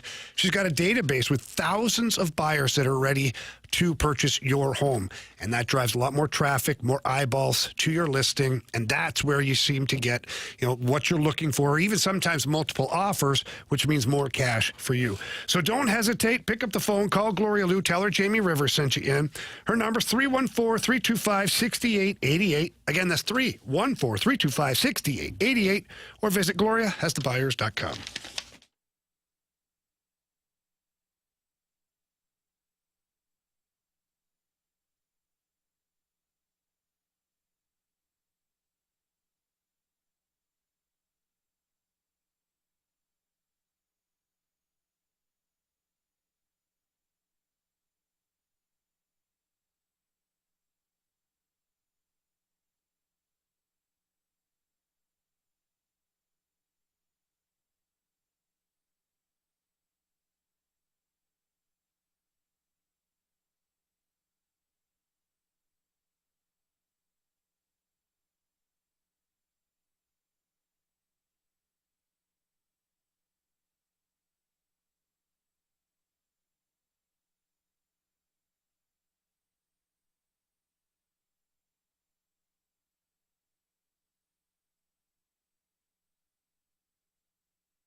Hey, Freedom Friday on a Thursday continues here on 101 ESPN. This will be a shorter segment because we got to get to the Gauntlet. But Marsh, fire away. All right, from the 314, gentlemen, the new Jurassic World is out. Anthony, I know you like dinosaurs. If you were trapped on an island with dinosaurs, how long would you survive, and what would you do to survive? Well, what kind of dinosaur? Like all dinosaurs are on this island?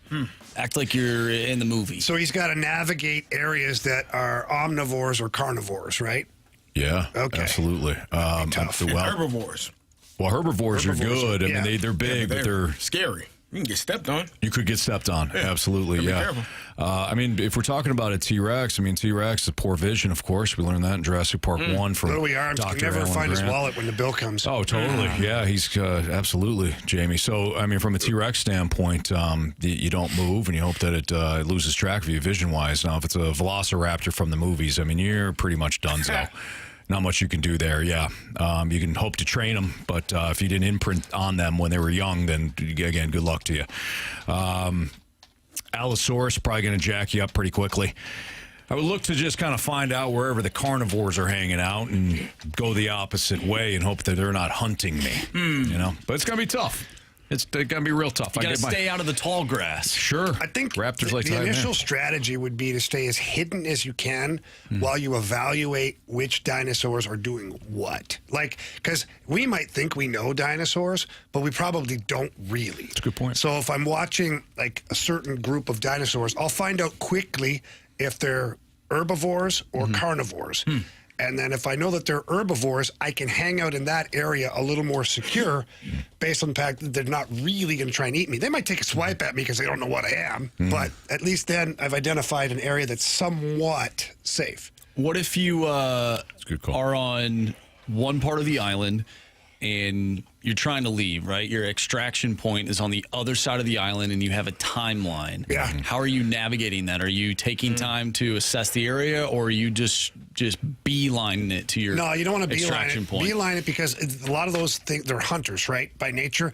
And so sometimes animals will just hunt based on watching something move quickly. It's like a fish sometimes. When you drop something in the water and you drag it real fast, they'll just bite at it. They don't really know what it is. They just bite at it. And snakes are the same way. A lot of animals chase things just because it's quick. So I would move slowly through, trying to stay in more covered areas, with a steady pace, trying not to have something panic and want to attack because I'm moving too fast. Yeah. Yeah, I think you gotta figure out the sleep patterns and know when they're sleeping. Do they They have a sleep? timer though. How long do they sleep? They should sleep, yeah. Yeah, you gotta figure out the sleep patterns. If you got to get from one side of the island to the other, your best bet is to go when you sleep. Yeah, but what if the timer is while they're awake? And you are SOL. Yeah. Not It's necessarily. nice knowing you. Yeah. We're getting a lot of really good info from the Snake Pit on this. Bacon Wrap Wiener says the T-Rex, of course, was a scavenger, not a hunter.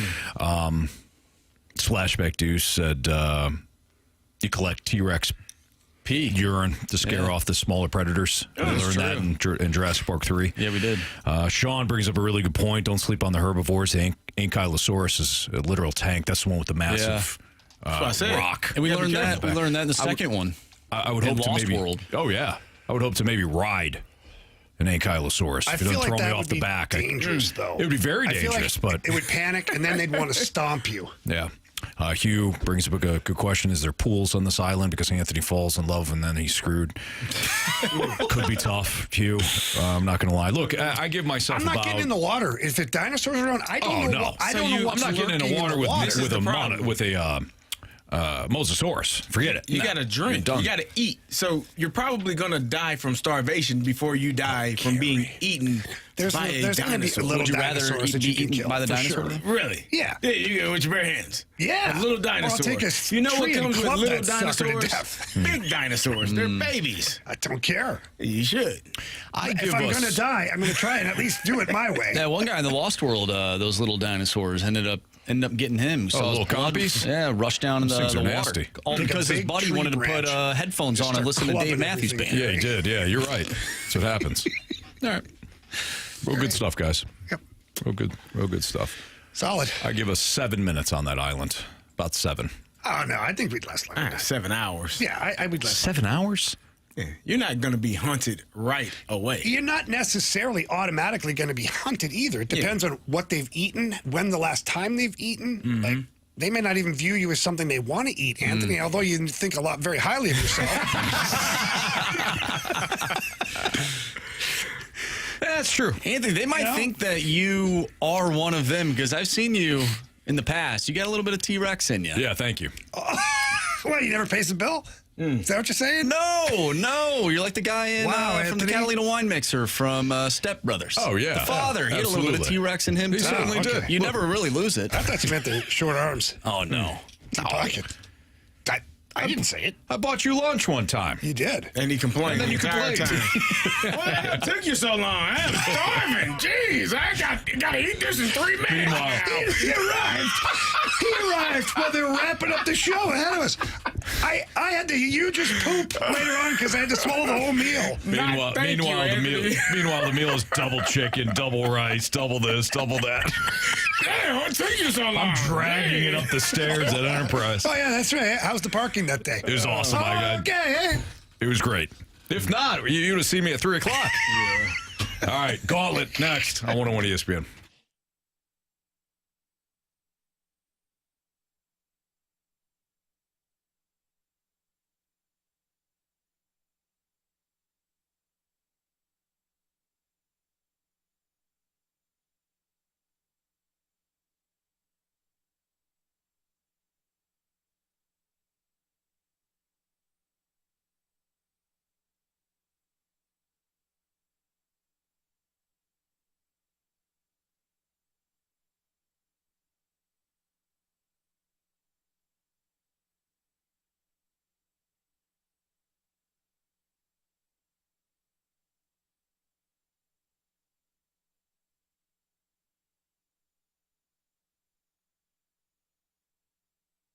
Jamie and Anthony here with you, joined by our guy Stewie from Stewart's American Mortgage Corporation. Stewie, I'm always confused about certain things. In fact, quite a few things. But you know, I know the job reports came out and it's affecting the rates. What does that mean? Well, the Federal Reserve, we were at least anticipating that the Federal Reserve would cut their interest rates at the end of this month. But today's report, the job report, came out better than expected. So people say, you know what? The economy is doing good. More jobs are being filled. Maybe the Federal Reserve is not going to cut the interest rates at the end of this month. Now, this is what happens. We have dips in the market with anticipation that the Federal Reserve will cut the rates, and all of a sudden some reports come out and say, oh, maybe not, and rates start to go back up. So we kind of bottom out for the moment. If you bought a house in the last 2 to 3 years, this is what it means for you. Refinance right now. Get a lower rate, no closing costs with the bagel loan. If the Federal Reserve doesn't cut those rates at the end of the month, which now we're not so sure, rates will pop right back up and you lose the opportunity. So grab it now. If they go down later, you can always refinance for free with the bagel loan. Again, doesn't cost you a dime. So you'll be way ahead of the game today if you take action now.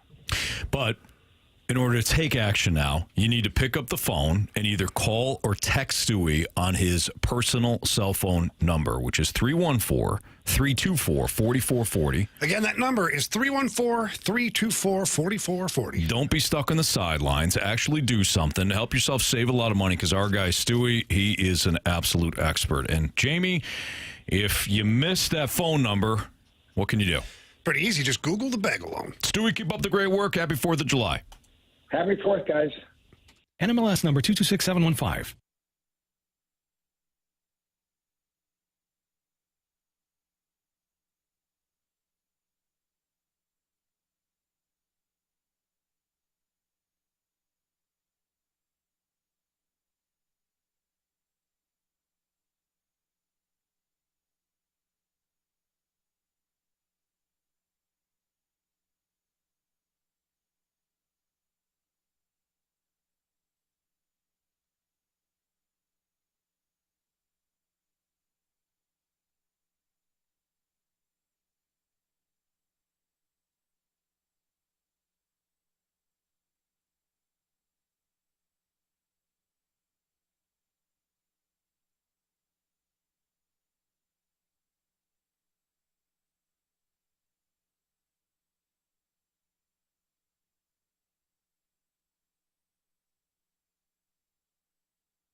Warriors.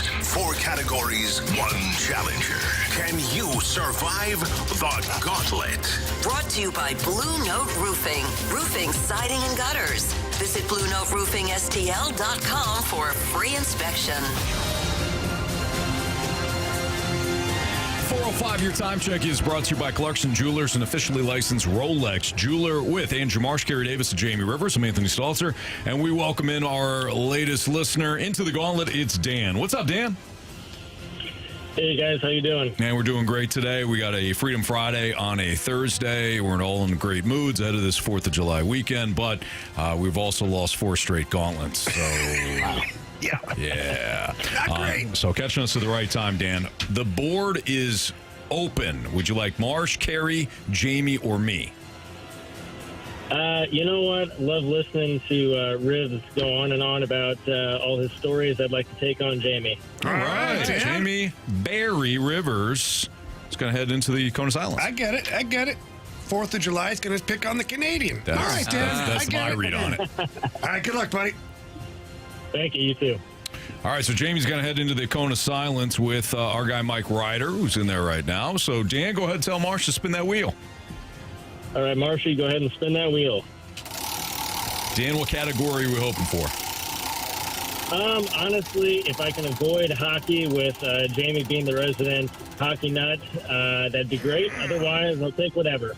I can't read Carey or Marsh's face right now. So it was going to be hockey, and at the last second, and I mean it's less than a centimeter, we landed on football. Wow. How do you feel about football? All right.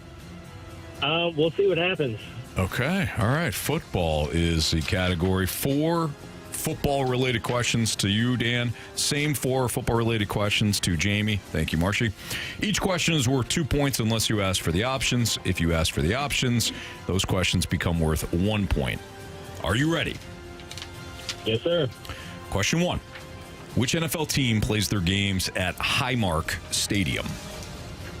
I'm going to need the options there. Buffalo Bills, Cincinnati Bengals, Tampa Bay Bucks. Let's go with the Bucks. Final answer. Question number 2. Which team defeated the Tampa Bay Buccaneers in the playoffs last year? Oh, boy. Yeah, going to need those options again. Was it the LA Rams, the Washington Commanders, or the Philadelphia Eagles? Oh, let's go with the Commanders. Final answer. Question number 3. Minkah Fitzpatrick was recently traded from the Steelers to the Dolphins. Which team drafted Fitzpatrick in 2018? Oh, boy. Yeah, going to need the options. Was it the Miami Dolphins, the Minnesota Vikings, or the New England Patriots? Let's go with the Patriots. Final answer. All right, Dan, final question. The last time the Browns won their division was 1989. Who was their starting quarterback that season? Oh, gosh. Year I was born. Let's see here. Let's go with those options again. Sure. Vinny Testaverde, Bernie Kosar, or Mike Tomczak? Let's just go with Mike Tomczak. Final answer. All right, we're going to bring back Jamie from the Conus Islands. Dan, how are we feeling? I am glad that it is about to be a long weekend and I can kick my feet back because that was interesting. Okay, well, there you go. All right, so Jamie's back now from the Conus Islands. Jamie? Yeah. How was it? It was interesting today. Mike Ryder was playing some songs, and yeah. No, it was. I really can't even. I don't know if I can sing one verse from it because I'll get fired. Does it go like America? Yes. Blank, yeah. Yep, that's the one. America, blank, yeah. Yeah. Fast lane, Yeah. Jamie, your category today is football. Love football. All right. Yeah, let's go. Pack a lunch. Jamie, question 1. Yeah. Which NFL team plays their games at Highmark Stadium? I hate these questions. Marshy knows all this crap. I don't know this crap. Highmark Stadium. Options, please. The Buffalo Bills, the Cincinnati Bengals, or the Tampa Bay Bucks?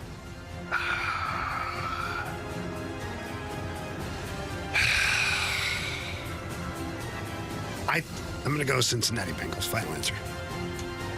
Question number 2. Something stupid they do. Which team defeated the Tampa Bay Buccaneers in the playoffs last year?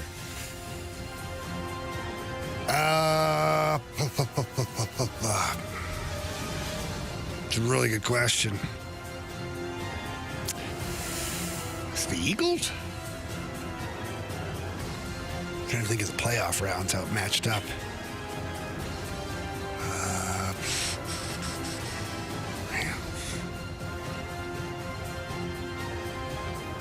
Rams? I think it was Rams. Rams, final answer. Question number 3. Minkah Fitzpatrick was recently traded from the Steelers to the Dolphins. Which team drafted Fitzpatrick in 2018? Options. Was it the Miami Dolphins, the Minnesota Vikings, or the New England Patriots? Okay, read the question again, please. Sorry. Minkah Fitzpatrick was recently traded from the Steelers to the Dolphins. Okay. Which team drafted Fitzpatrick in 2018? All right, the options are, again, please. Miami Dolphins, Minnesota Vikings, New England Patriots.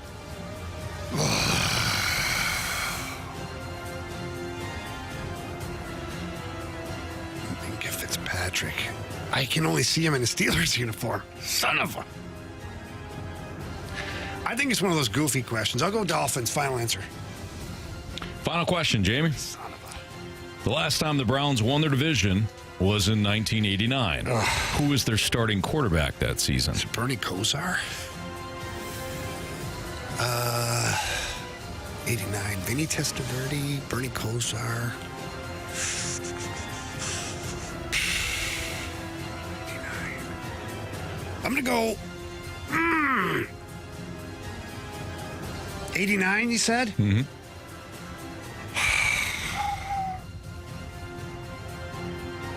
Shoot or shoot. Bernie Kosar. Final answer. All right, let's go over these. Jamie trying to halt a 4-game losing Not streak. feeling great about it. For us here in the fast lane. Category was football. Dan chose Jamie, and here we go. Which NFL team plays their games at Highmark Stadium? Dan said the Bucs. Jamie said the Bengals. Correct answer is Buffalo Bills. the Buffalo Bills play at Highmark. Bucs, of course, play at. That's right, Raymond James Stadium. Oh, you were asking. The Bengals, of course, play at Paul Brown Stadium. Paycor Stadium. That's right. There you go. They were just in the news, too. I think it's Paycor. Maybe it is Paul Brown. Who plays at Paycor? The Bengals have a new name for their stadium. I think the Bengals are Paycor Yeah, now. because they just announced that they were able to get a deal for upgrading the stadium. Yeah. I think it is Paycor. Anyways, 0-0. I thought it was a rhetorical question. No, like sir. when you asked us to say I love you back. Nope. Oh, that was not rhetorical He did ask either. us to. Which team defeated the Tampa Bay Bucks in the playoffs last year? Jamie, without the options, went with the Rams. Dan, with the options, went with the Commanders. Correct answer is... Was LA Rams beat my Minnesota Vikings, but the Washington Commanders beat the Buccaneers, and we know that because that was one of the big games that we had circled during the challenge, the Pick'em Challenge. Yes. So we get a 1-0 lead for Dan. I'm not feeling great. Minkah Fitzpatrick was recently traded from the Steelers to the Dolphins. Which team drafted Fitzpatrick in 2018? With the options, Dan said the New England Patriots. Jamie, with the options, said this kind of sounds a little squirrely. Give me the Miami Dolphins. Correct answer is... Miami Dolphins. It is the Miami Dolphins. They drafted him, they traded him to the Steelers, and the Steelers traded him right back to Miami. Oh, man. So we got a 1-1 tie. That's dirty. Comes down to this. Oh, no. The last time the Browns won their division was in 1989. Who was their starting quarterback that season? We heard Jamie say, shoot or shoot. Give me that Bernie Kosar. Dang.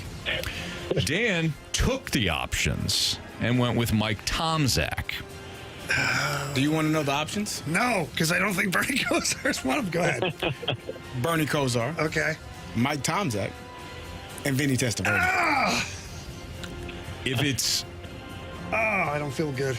If it's Mike Tomczak, Dan wins. Yeah. If it's Bernie Kosar, Jamie wins. If it's Vinny Testaverde, well, we're going to a walk-off. Dan. You have chosen poorly. Jamie snaps the skid. He wins today 3-1 over Dan. Dan, sorry, man, but hey, you get to head into the weekend and Good old Bernie Kosar, baby. Still kick your feet back and have a beer or two. Nice job. Thank you, guys. Appreciate it. Thanks, man. Thanks Have for a listening. great Thanks 4th for of July, playing. Dan. You as well, Jamie. Thank you. Nice job. Good job, Jamie. Good job, Jamie. Good work. It was Bernie Kosar. I was Well like, done. If you'd have took the options, you might have went with Vinny. I might have, because I know it was like, Nice work, man. Oh, man. Nice job. Thank you. The Fitzpatrick one was good. I mean, you would have won with Kosar anyways, but yeah. Good work. All right. Let's continue our Freedom Friday on a Thursday. More of your topics next in the Fast Lane on 101 ESPN.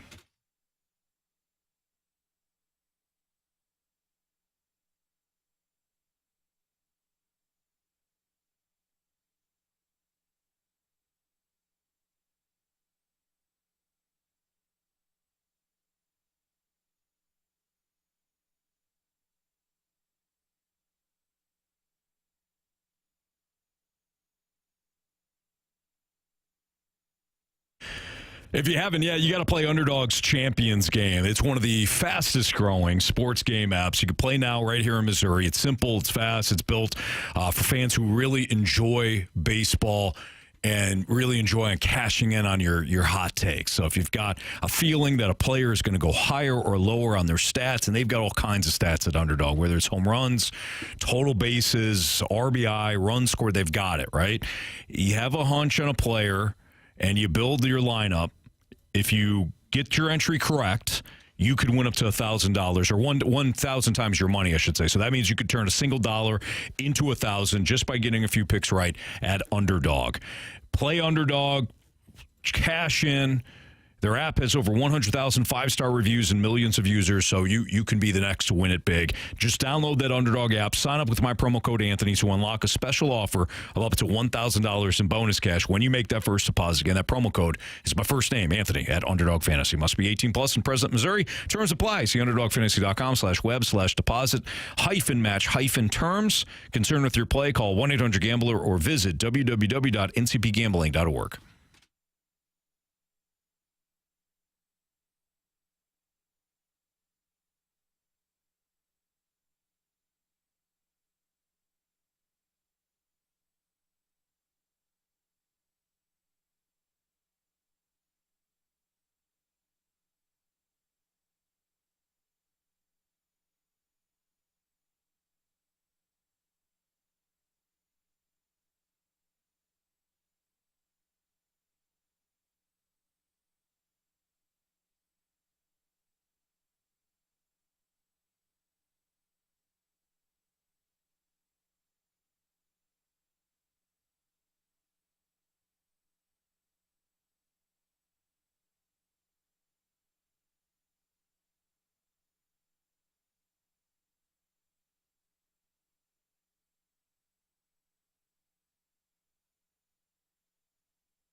of July weekend to everybody. We're doing a Freedom Friday here on a Thursday in the Fast Lane. Carey Davis, Jamie Rivers, I'm Anthony Stalter. Andrew Marsh has been pulling your topics from the text line and our snake pit, and it's been a lot of fun. We still got 2 hours. See?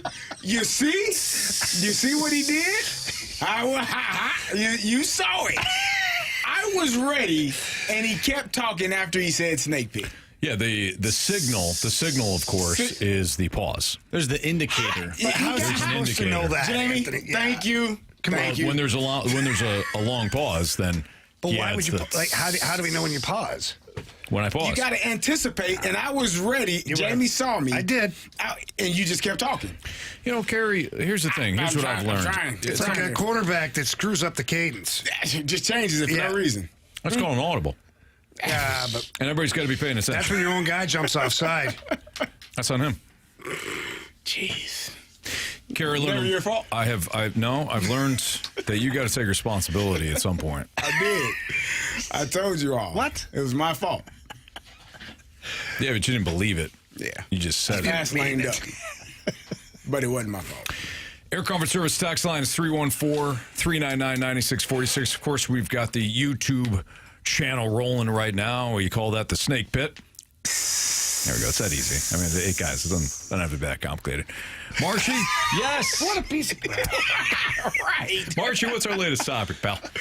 All right, we get a question from the 314. I'd love a question about the Olympics and Team Canada. Can Doug Armstrong guarantee a spot for Robert Thomas? TSN did not have him slotted on their roster yesterday. Oh, no, TSN did not have him on the roster? Whew. That's it. It's over. Robert Thomas might as well just quit. Just quit. Look, Army has proven that he's going to put the best team together. And, Robert Thomas was pissed that he was not able to play in the Four Nations, or he was able, but he was not selected. He dealt with the broken foot there for 3-4 weeks, took him out, and he wasn't playing great before that. So it was tough, and I think that motivated Robert Thomas because the rest of the season he was really, really good. Yeah, it almost seemed like that was the turning point. Yeah. I don't know if that, for him, if it was or not, but it just felt like from an outsider's standpoint it was. Yeah, I think there was a chip on his shoulder for sure. He'd be lying if he said there wasn't. And I also feel like he finally was healthy, too. Because he came back as fast as he possibly could because I think he really wanted to get back so he could have a chance to play in that Four Nations. Well, he wasn't completely 100%. Yeah. So anyways, back to the original question. Army's going to pick the best team because just like everything else, when you're in the sports world, the business world of trying to create a great business or a winning team, there's no time for sentimental choices. It's got to be the best player for that role. Now, do I think Robert Thomas maybe has a little bit of an upper hand on certain players? Yes, I do. But for Army, it's not about Army trying to sell the rest of the coaching staff or the front office for Team Canada on Robert Thomas. Army wants them to sell him on Robert Thomas. Like, he wants them to present it like, we need Robert Thomas. So you don't think he would just choose his roster now? They'd hold like a tryout for supposedly 3 days, but he has his roster already? I don't think he has his roster picked. No, I think he has probably 85% of it picked. And then there's going to be surprises. Did Robert Thomas deserve to be on the Four Nations? Not last year, no. So you can, like, as a player, you do use that anything for motivation. Oh, they don't think I'm fast lane good enough. Okay, let me show them. And whatever you can use to become a better player, do it. And if that's what it took, hopefully he's still pissed off about it going into next season. I think it's certainly a source of motivation. And he's going to use that to not only prove that he does deserve a spot, but while playing that way, he's going to help the St. Louis Blues in the process. I agree. And one thing Robert has really proven, though, too, he's a great two-way center now. And that's going to be huge in the Olympics because you're going to have scoring centers. I mean, you're going to have Nathan McKinnon, Connor McDavid, Sidney Crosby, like you name it, you've got that. But what you don't have is some of the talented players that can put numbers up, but also play defense. And so Robert Thomas being able to play on the defensive side increases his chances. You're not looking for the best players, you're looking for the right ones. That's right, Herb. That's what I was referring to like 3 minutes ago. Yeah. I don't think Jamie picked up on that I didn't. because he's a Canadian. Yeah. That one still hurts. Does Canada have like a movie about winning a gold medal? Not like a real big movie because we win so many times it just gets old. Oh, okay. What? Really? Ouch. Really? Am I lying? Really? Am I lying? The day before 4th of July, huh? It's still Really? Canada Day is right behind us, guys. That's rough. Okay, We're guys, not looking in the rear view, okay? let me ask you a question. Am I wrong? No.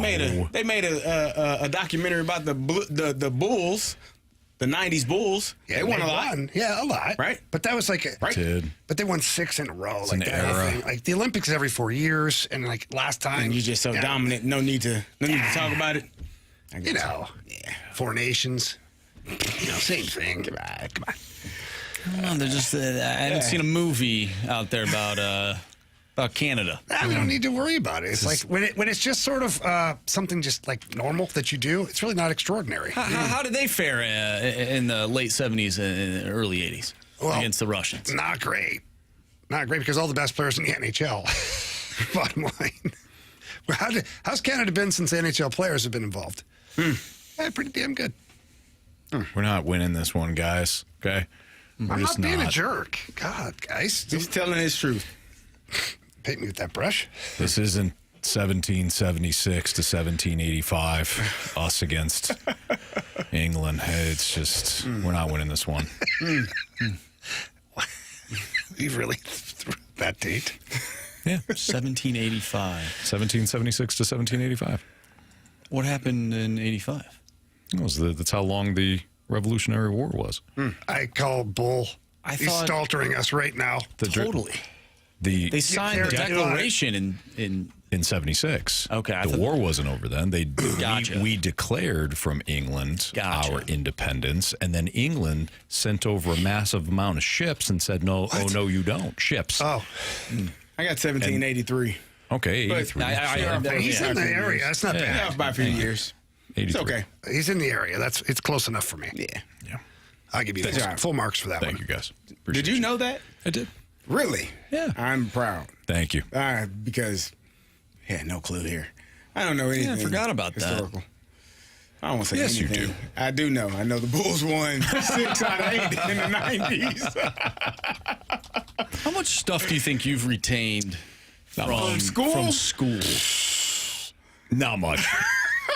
Not much at all. So, guys, let me ask you a question about I school. learn more now because the kids are in school, and I have to reteach it. I have to teach it myself that they do now. Let me ask you about school for a second, because and this is not an insult at the education program, the teachers, none of that.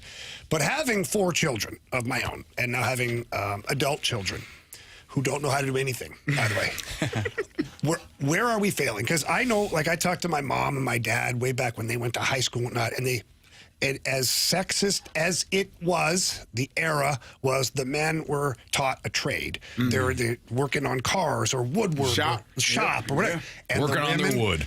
Yep. Well, a lot of that in high school for sure. For sure. The women were in like cooking class, sewing. Like they were teaching them life skills. What point do we get away from that? Because now, like, my kids come out of college, come out of high school, come out of like whatever, and like, they don't know how to open a bank account. They can't pay this. They don't know what that is. Like, it's like, what are we doing here? They don't know how to file their own taxes. We learned more about photosynthesis than we did about, balancing a checkbook. Yeah. They don't know what an interest rate is. Yeah, you're right. The life skill stuff is not being taught for sure. And it's why more, don't we get back to that? Like, even if they had like small business classes where you're not opening up a business, but they teach you, how to fundamentals of like you're balancing a checkbook, a spreadsheet for taking care of this, or taxes, how much taxes come out of your paycheck every week and why they do it, where it goes, and I don't want how to find health insurance. I don't want to be a conspiracy guy, but right? Maybe they don't want us to. I don't know. I don't know. I don't think that's a conspiracy. It just seems weird that we'd learn about like different bodies of water over somewhere we may never go because you can't figure out how to buy a plane ticket to get there. Some people learn that India is in Africa. And but Anthony, when's the next time you're going to India? Oh, never. But see, that's what you don't need to know. Yeah, really. No, you're right. You wouldn't be able to get there because it's somebody take me. Yeah. Somebody take me. I'm not flying the plane, Marsh. You know what I mean? No, I didn't expect you to. Yeah, that's what I'm saying. Like, how can you get there?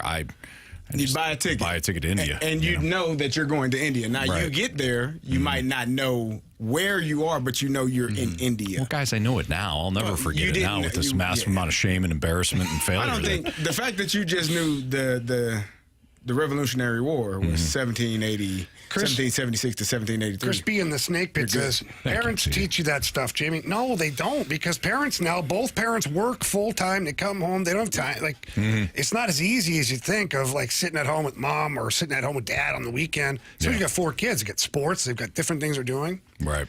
Yeah, Jamie, I think you're 100% right. I really do. And it's just because I'm living it with my kids.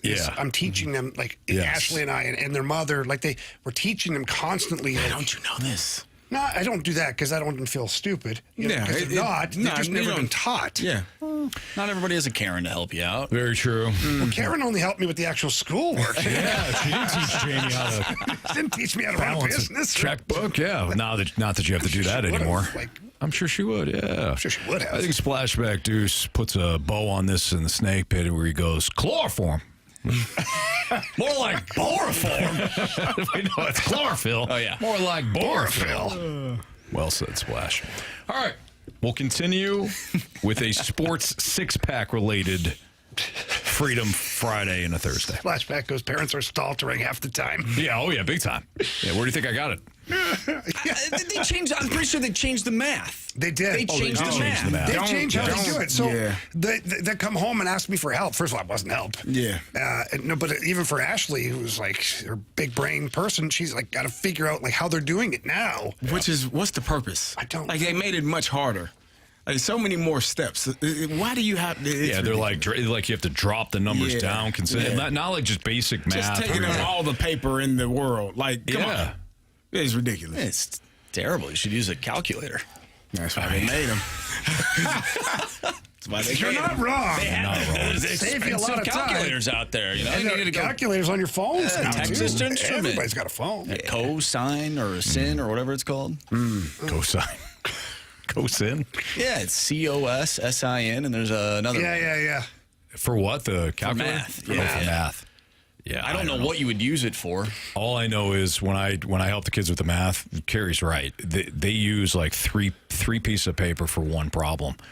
And I just taught them like the old way of just, okay, we're going to put the larger number on top of the smaller number here. Did you ever do it this way? And they're like, no. That's not right. Yeah. All right, well, I tell your teacher to call me because I can't help you. Yeah, my bad. Wait till they get to exponents, Anthony. Oh, boy. I'm going to exponent my way out of here. You're going to find out what X equals. Yeah. Oh, good time. Very good time. What? Six-pack next on 101 ESPN.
101 ESPN Sports Center.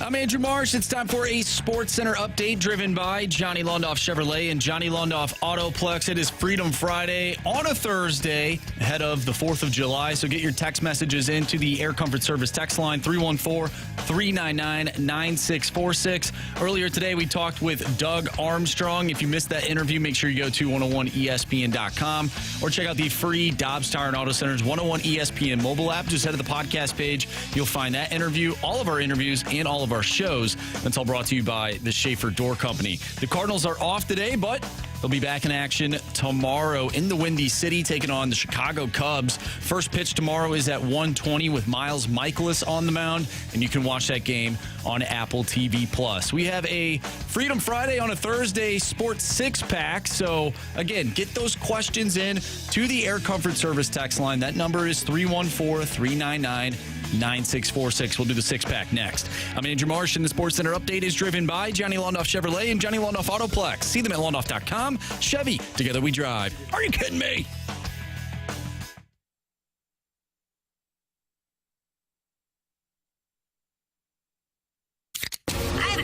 It's time for the Fast Lane to answer your sports questions. I want to ask you a bunch of questions, and I want to have them answered immediately. Asking me all these weird questions. Answer the question. Answer the question. Answer me! The Sports Six-Pack is refreshed by the Finnish Long Drink, Finland's best-kept secret. A sparkling citrus beverage made with real liquor. Visit thelongdrink.com. Must be 21 years of age or older. Drink responsibly. Sports Six-Pack time here in the Fast Lane on 101 ESPN. Carey Davis, Jamie Rivers, Anthony Stalter. Marshy, go. Question number 1. All right, first question comes from the 314. Take 2. If you could start a franchise of your choice, so any sport, who would you select as your first 2 picks? This can be from any decade. Oh, I'm starting a football team, NFL football team. There's just money that's being printed in the NFL, and I'm going to take Tom Brady and Lawrence Taylor. Yep, perfect. It's a perfect answer. I was going football as well. Lawrence Taylor was number 1 on my list. Quarterback, I'm not taking Tom. I love Tom. It's probably Peyton Manning. Oh, but you don't like to win. If I could, listen. That means Tom's on a different team. He is. Well, you know what? Let me change it. Give me Aaron Donald and Lawrence Taylor. Oh, D'ing up, huh? And let's see you get a pass off. Yeah. Tom Brady. He's going the Steelers route. He's trying. We'll worry about the quarterback much, much later. Get him. I think Jamie's got the perfect answer. Tom Brady and Lawrence Taylor for football. Now, if we're going... We might as well just do all the sports. What about basketball? Michael Jordan and Scottie Pippen. No. Michael Jordan and Shaquille O'Neal. It would be Mike and Shaq. Mike and Shaq. That's Mike and Shaq. Do you think MJ and Kobe could coexist? I don't think so. There's only one ball on the court. Pretty tough. They both want it all the time. I think they would be able to. They both didn't they play together really on the defense. Dream Team at one point, or was that wrong? That was too late. Yeah, they played against each other in an All-Star game. Okay. LeBron James and Matthew Dellavedova. Michael took him up behind the woodshed, didn't he? I don't remember. I don't know if he There's a story behind it where Kobe was playing Michael in the All-Star game, and somebody said something, one of those little slights that Michael thought, he like apparently dominated Kobe the entire All-Star game, like guarded him, wouldn't let him get a shot off. Like, yeah, I think MJ and Magic would be awesome. Or MJ and Larry Bird. I need a big. Give me Shaq. Shaq is the most MJ. dominant. Yeah. I'll go MJ and Magic. I'd not like anybody's wrong. Yeah, right. It's gonna be difficult to be wrong here. Baseball, I would go Nolan Ryan and Barry Bonds. Oh, Jamie, you're killing this. 314 says Ohtani and Babe Ruth. I don't know if I can go. I don't know if I can go Babe Ruth. I need Barry. Babe Ruth never even faced a black guy. I mean, how do we know he's that good? You're right. You're right. Right? You're not wrong. You're not wrong. Barry, I like Barry. I actually, I don't know if Roger Clemens would be my pitcher though, or if he would even. Maybe I go Barry and Shohei. I get a 2-for-1. It's a great. Two lefties. It's great. I went with Nolan because he's going to pitch for 25 years and still throw 100. It's pretty good. Hockey. Wayne Gretzky. Oh, Mario. I'm going Wayne Gretzky and Bobby Orr. Yeah, that's a good one. Bobby Orr. Can I get Mario Bobby Orr. and Wayne? Sure. They did play together. Team Canada. It's one of those times we won the gold. Oh, come on. Guy. Body stat, Jamie. You got us. All right, I think that's pretty good. That's pretty good. Sorry, soccer. Yeah. Pele. Pele. And Ronaldo. Sure. Yeah. Done. Or Messi. Messi. We nailed it. Yeah. Ronaldinho. David Beckham, pretty good too. Right. Any other sports? Well, yeah, there's tons. Don't know if we know. Tennis. We have pick two? I mean, You can doubles. I'll just give me Serena. Yeah, Serena and Venus. Yeah. Okay. Monica Navratilova was pretty dominant too way back then. She was crushing. Steffi Graf. She was cute. That's what I hear. So here. Question number 2. I think we did it. Nice job. All right, let's move on here. And from the 618, who was the most influential position coach you've ever had? For me, it was Kirby Wilson. Kirby was my position coach in Pittsburgh. He taught me how to see the game in a way that I hadn't known before, which you figure you're in your 3rd or 4th year in the NFL, and there are still things that you're learning. But when he showed me, about the safeties and he taught me the game kind of similar to what you teach a quarterback, how they read defenses and understand, because for the quarterback, it tells them coverages when you're watching the safety. For a running back or any other position, it tells you who's blitzing. And so the safeties were able to unlock something, and I was able to see that. And so Curb was like one of the smartest, and he was the honest coach as well. Like, he'd tell you, hey, this is what's going on, this is what we're doing, this is how it's happening. And he would always tell you, on the field, whatever you tell me on the sideline happened is what happened. I'm not going to argue with you. I'm not going to cuss and fuss. I'm not going to cuss you out because I think something happened. You're playing. I'm not. Yeah. So if you tell me that the damn guy blitzed and you went and picked him up, I believe you. Now, if I look on this damn film and you're lying, and that damn guy didn't blitz, we're going to have a real problem. So whatever you tell me, I'm going to go with. The moment you lie, we got another issue on our hands. So for me, it was all good. You could do your job. He trusted you, and you didn't have any issues. So I some good coaches in the NHL for sure. And coming into my pro career, obviously Jimmy Roberts was very influential for me. But I don't think I have the NHL career that I ended up with without a guy named Glenn Murkowski. He was my junior coach in Sudbury. He took over after my first year, and he's the coach that said, he asked me, he says, what position do you play? I said, defense. He goes, you sure? You sure? He said, I haven't seen you in the defensive zone all day. Yeah. He goes, now, look, you're great. You can take the puck and carry it around for days. Nobody's getting it from you. That's fine. But he's like, the next level, they're getting it from you. Yeah. And so he literally, like, step by step taught me how to play defense. Nice. And defensive zone and tricks for handling bigger players, how to, work on the hips to get them off balance. Don't try to match them up top. Like, it was unbelievable what he taught me. And I thought to myself, when am I going to need this, And then when I started playing the NHL, I was still playing very offensive-minded. But then when the shift came where they wanted me to play defense, like, you're going to be a stay-at-home, Yeah. Now I had something to fall back on. It was because Glenn Murkowski had actually taught me how to play the position. Nice. Question number 3. I have a feeling you didn't like your position coach, Anthony. No. Wow. That's all right. No, that was J.J. Watt. Wow. J.J. Watt didn't, yeah. From the 314, who is your all-time favorite Blues goalie? Cujo. Oh, man, that's a good answer. Gosh. Cujo. I love Cujo, but Grant Fuhr is my guy, man. Grant Fuhr was so good to me. come in the league and you make a mistake. It's inevitable. You're going to make a mistake. Something's going to happen.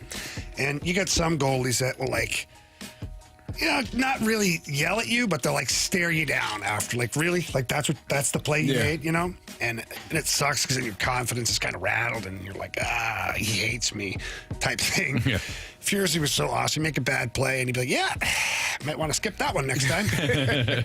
It's just like just whatever. He was just awesome. And he'd grab you on the road, go for lunch. We just the other day, I went out to Boone Valley just for a lunch with a guy. And I remember Grant Fuston would always invite me out to play golf with him, Boone Valley. Like, he was great. He was the best guy ever. I would say Jordan Biddington. Yeah, I mean, it's hard not to go with Jordan Biddington. For me, I'm more personal relationship than performance. Yeah. But when Jordan Biddington, I've said this before, when Jordan Biddington had that incredible Game 7 against Dallas, the Pat Maroon game, and all he did was tap both sides like he normally does and skated off. Like it was just a normal intermission. Like it was a February game against Dallas. I'm like, this dude is a psychopath, and I love it. It was an amazing moment. I think mine is, for whatever reason, I really liked Brent Johnson growing up. Yeah, Johnny was cool. Loved Brent Johnson, and not from a playing standpoint, but from a goalie mask standpoint, one of my favorites. I don't know how long he ended up playing with the Blues, but it was Jason Bakashua. Oh, nice. He had a Jason mask. Yeah. It was pretty cool. That was pretty good. Played with him in the minors a little bit. He's a good kid. All right, that's your sports six-pack. Marshall, we carrying it over? Or we just rolling? Let's carry it over. Let's carry over the sports. Yeah, it doesn't matter. Whoa. It really doesn't on a Freedom Friday on a Thursday. Right? No? Yep. Sports six-pack continues next on 101 ESPN.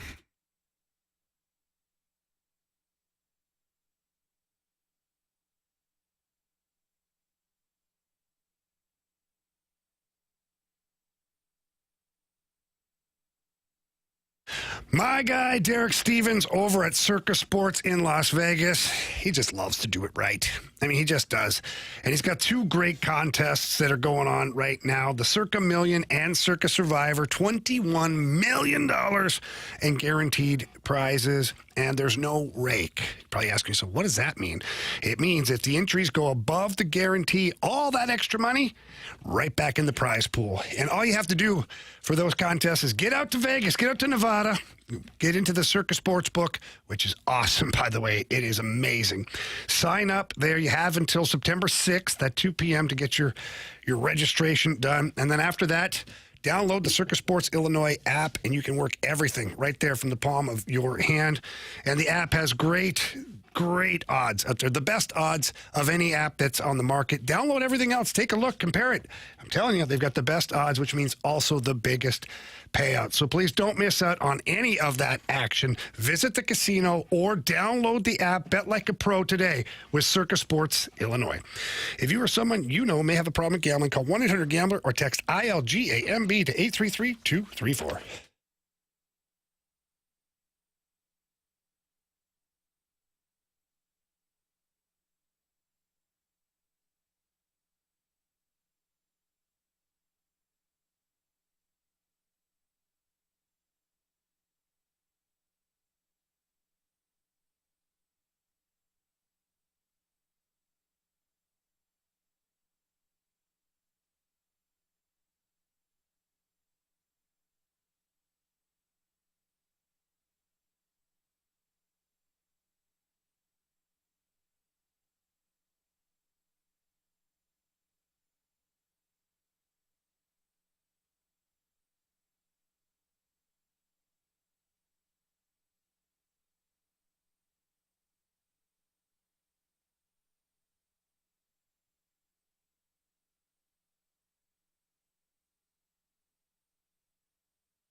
It's time for the Fast Lane to answer your sports questions. I want to ask you a bunch of questions, and I want to have them answered immediately. Asking me all these weird questions. Answer the question. Answer the question. Answer me! The Sports Six-Pack is refreshed by the Finnish Long Drink, Finland's best-kept secret. A sparkling citrus beverage made with real liquor. Visit thelongdrink.com. Must be 21 years of age or older. Drink responsibly.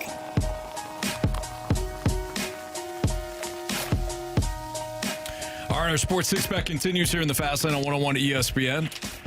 Carey Davis, Jamie Rivers, Anthony Stalter. Go ahead, Marsh. Question number 4. From the 636, finish this sentence. Or finish the sentence. I'm happiest when I'm the angriest when. Oh, wow. I'm the angriest when I get cut off by idiots on the road. Damn idiots. Wow.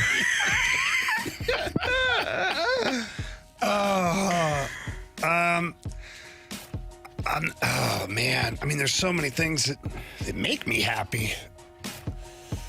Well, just pick one. Yeah, I'm happiest. Not probably.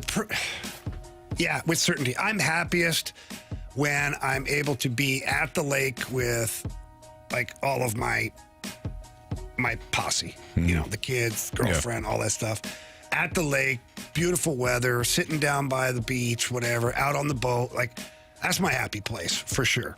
That's what I was going. On the beach with a drink, like just chilling, or on water. Like I just can relax.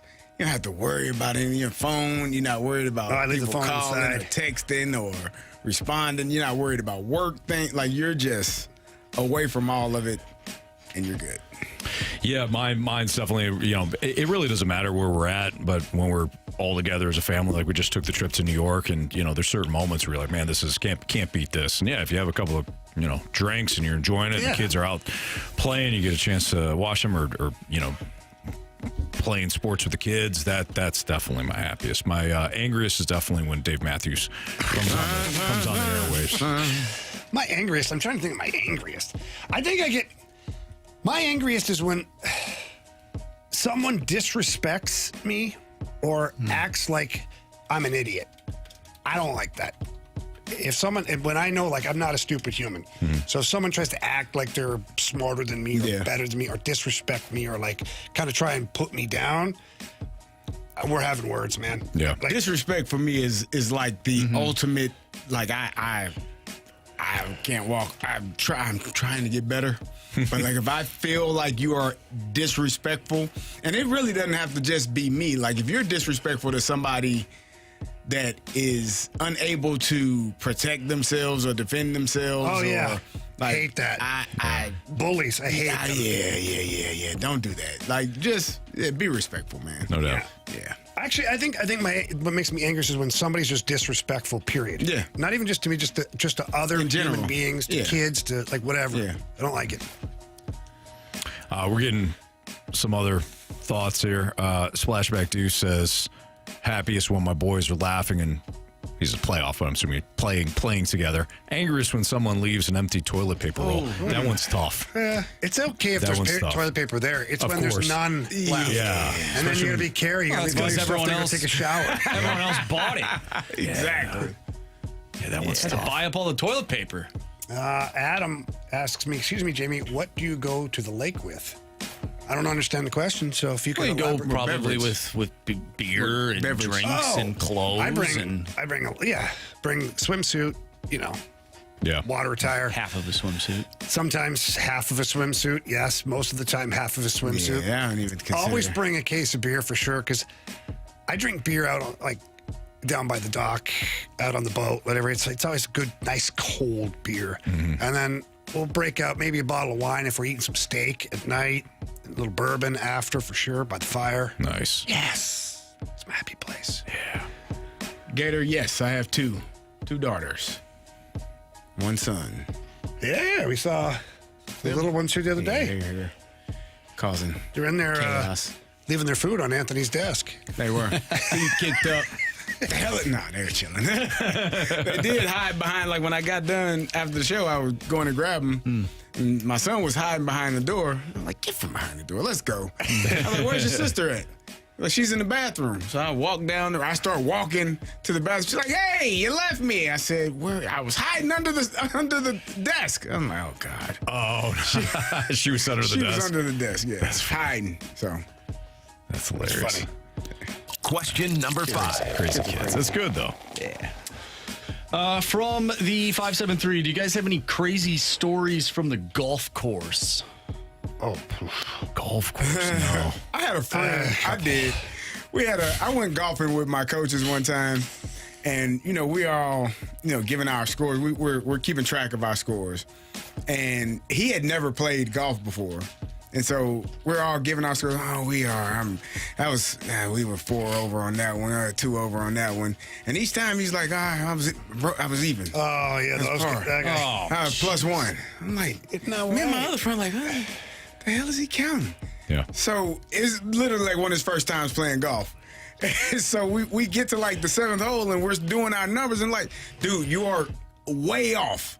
Like you teed off like 3 times on that hole. He's like, oh, you're supposed to count those? Yes. Yeah. You don't count the breakfast ball. No, listen. If you are teeing off, if you're hitting that ball and you tee off 4 times, what are we doing? Yeah. He's like, we say, yeah, you're done for the day.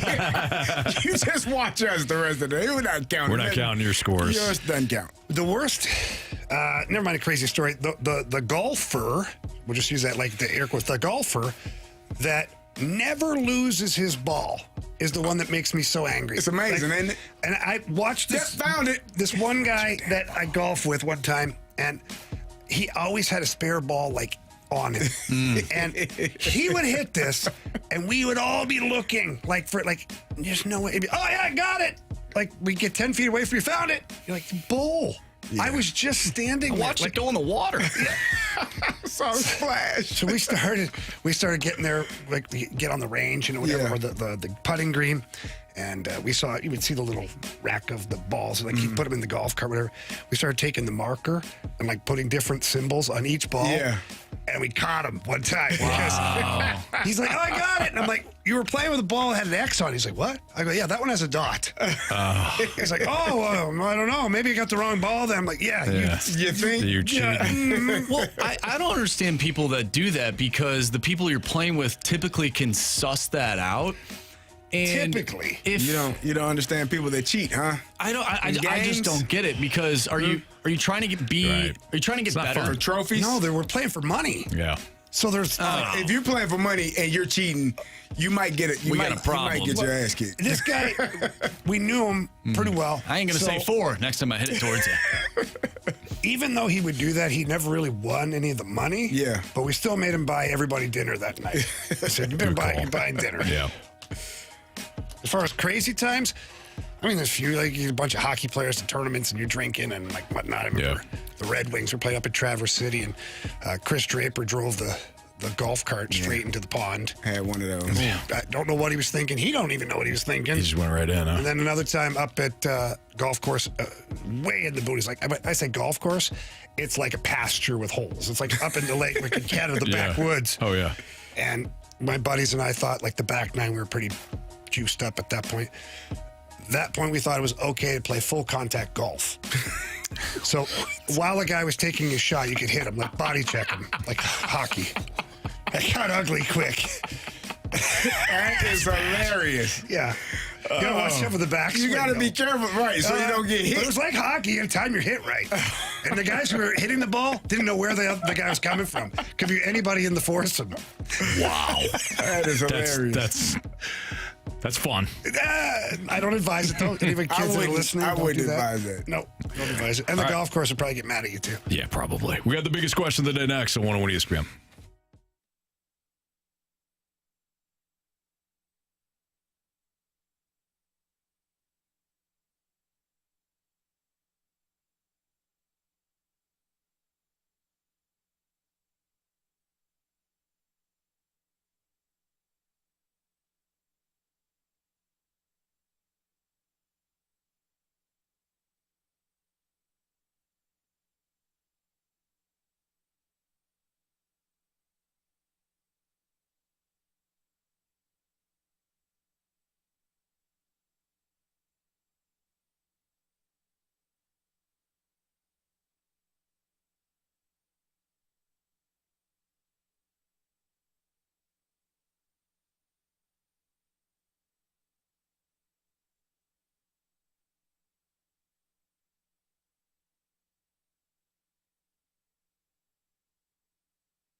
biggest question of the day, brought to you by Mentality. Our patients experience a 30% increase in testosterone levels. Reclaim your health at mentalityhealth.com/radio. 508, your time check is brought to you by Clarkson Jewelers, an officially licensed Rolex jeweler. Time for the biggest question of the day. All right, this one comes from the 314. Why are right-handed defensemen more rare than left-handed defensemen? Seems like there's more right-handed people, so there should be more right-handed defensemen. What am I missing? Yeah, so I've had this chat with a few people.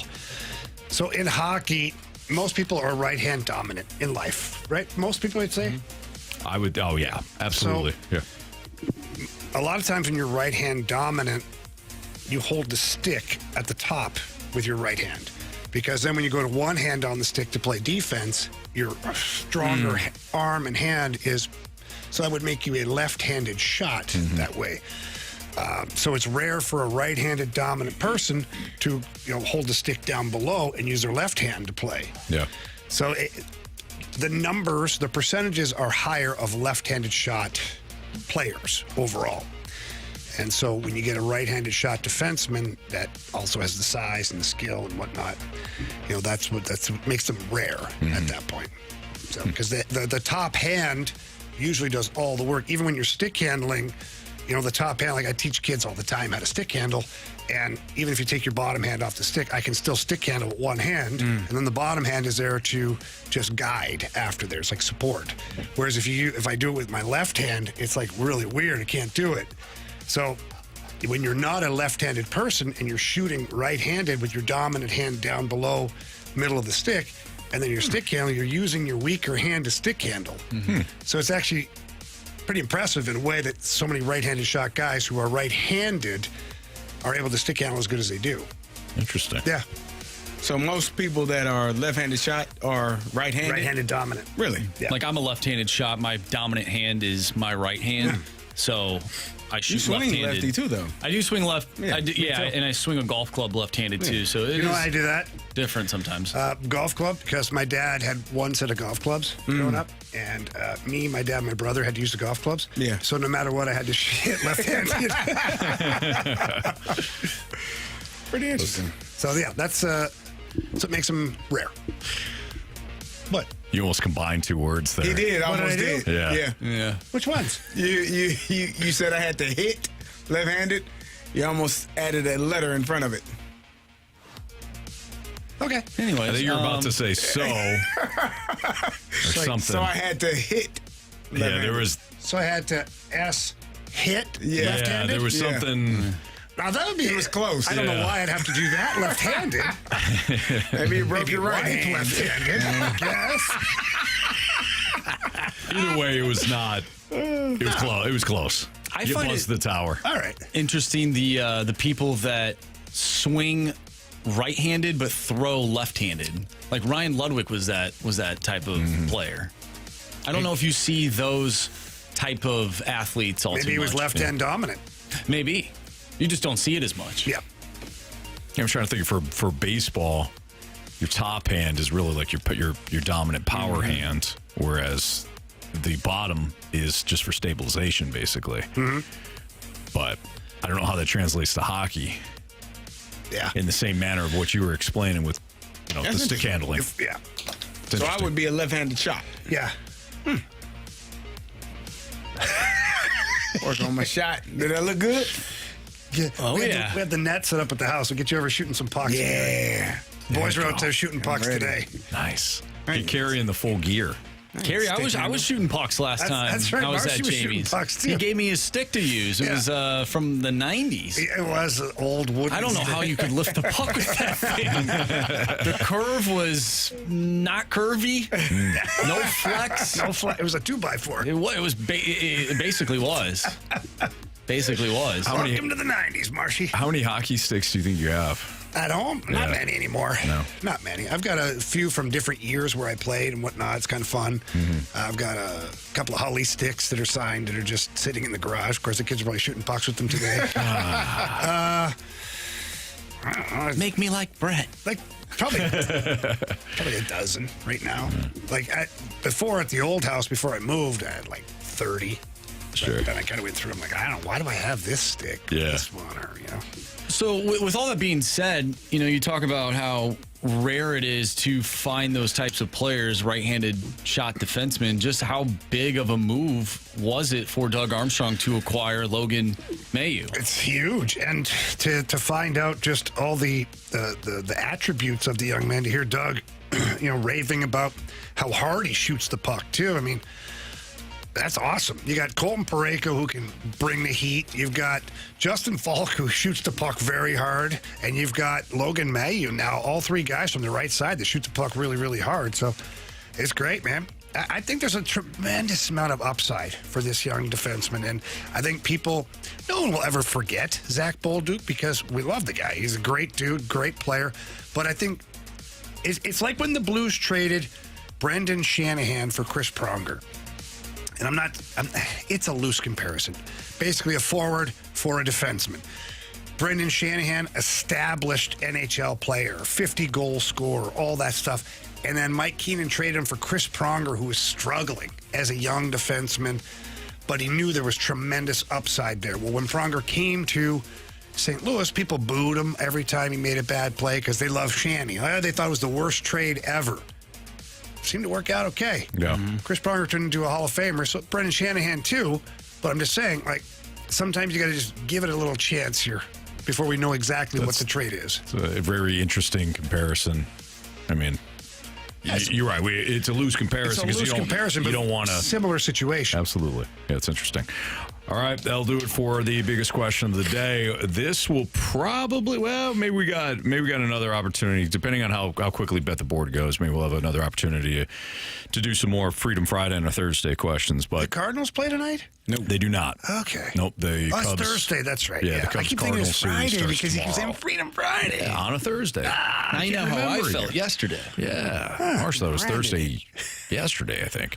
All right, so keep sending in those Freedom Friday on a Thursday topic questions in, and we'll get to more next on 101 ESPN.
Friday on a Thursday continues here in the Fast Lane on 101 ESPN with Carey Davis and Jamie Rivers. I'm Anthony Stalter. Here's Andrew Marsh. Taking a new topic from either the text line or our snake pit. That's the sound that... of freedom. It does sound like freedom, doesn't it? Sounds like a nice beer can opening. Oh, yeah. Anyways. Soon, my friends. Yes. Stay thirsty, my friends. The average white male, that's the name, wants to know, bring back the Major League Baseball All-Star Game meaning something. Do you think the Cardinals win the 2011 World Series if the NL All-Star team doesn't win the All-Star Game that year? I don't need to see that. Not bad. Not a bad idea. Nah. Major League Baseball. You want to watch the All-Star Game meaning something? Major League Baseball Make is it about the something. only of the four major sports that their All-Star Game actually They can actually play. They Yeah. actually play. Yeah. Like they actually try. Actually, yes. They're allowed Like, to. the other three don't give a damn. I mean, I don't think the NFL even. The NFL They doesn't don't even even do it. have They a have game anymore. Don't they do flag football? They now? used to. No. Well, I don't think they had flag. I don't even know if they had a game this year. I don't think they did the they flag had game. competitions. Yeah. Soft No ass. thanks. No. Baseball, no. Just let them do what they do. Yeah, because if I got the best record in baseball and my team didn't win the All-Star game, why the hell? That's not fair. No. That's dumb. I don't like it. I'm with you, okay. Yeah. I loved it when they did it.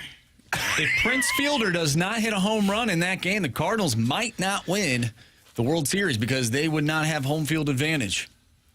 Well, they probably still would have won, though, because we had a secret weapon that nobody else knew. Huh, Marsh? Jose Oquendo? No. The secret weapon? Mm-hmm.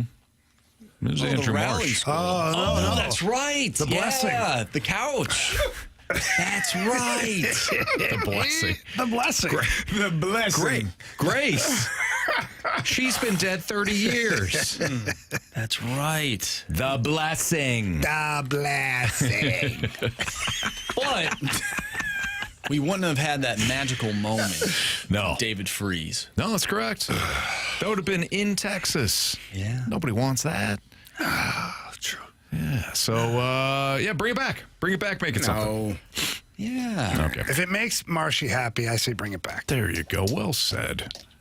Just for that reason? Yeah, I like to see him smile. He's much better. He always smiles. Except when there's a the home other day. plate-sized pothole, and he's mad for 4 hours minimum. He carried that over. He really did. I will say upset. things are going back to normal because I believe this year they're bringing back the normal uniforms for the game itself. Like the players get to wear your regular jersey instead of those stupid jerseys they were wearing in the game. Okay. I like the weird uniforms. It gives me something to complain about. Oh. There you go. Whatever you say, 618. Dang. All right. Shrapnel. Wow. Well, sorry, am I wrong? Anyways, from the 314. Who do you think are some of the most underappreciated St. Louis players of the last 20 years? No current players. John Jay. St. Louis Cardinals or St. Louis? St. Louis. Oh, Steven Jackson. Oh, yeah. Matt Carpenter. He got his. There was a guy who powers. played for the Blues in 06, 07. Pretty underappreciated. That's a good call. Cam Jansen is. I don't even know if he played that time. No, he's later. Yeah, a little bit later. Reed Lowe. Let me tell you about Reed Lowe. All right. Oh, okay. Thanks, Anthony. Underappreciated. I feel like crap Jamie now. Rivers for sure. Yes. Okay. Underappreciated. I got one. What do you got? John Rodriguez. Old J-Rod. John Rodriguez. Yeah. You don't remember J-Rod? No, I remember him. I definitely think your Matt Carpenter one's good. Thank you. I think Matt Carpenter got plenty of love. He did get a lot of love, but wow. Until he started making money. Grant Francis Fan Club says Mark was super overrated. Well, there's that's an right opinion. To my point. Yeah. It's got to be Steven Jackson. Steven So Jackson. underappreciated. I don't know if he was underappreciated. He the was. Team, he got booed at a Blues game, I'm pretty sure, one time. One of those teams. Steven Jackson was one of the terrible. nicest guys I've ever met in my life. He ran so hard. He's good. And didn't have anything to help him around. Imagine if you put him on an average team. That's right. That team, man, listen. You got to give Steven Jackson love. What about Kyle Loesch? Yeah. Kyle Loesch was solid. Mm-hmm. He was. Getting a few So Taguchis. See, I think people appreciated him, though, at the time. So Taguchi? People loved So Taguchi. David Eckstein.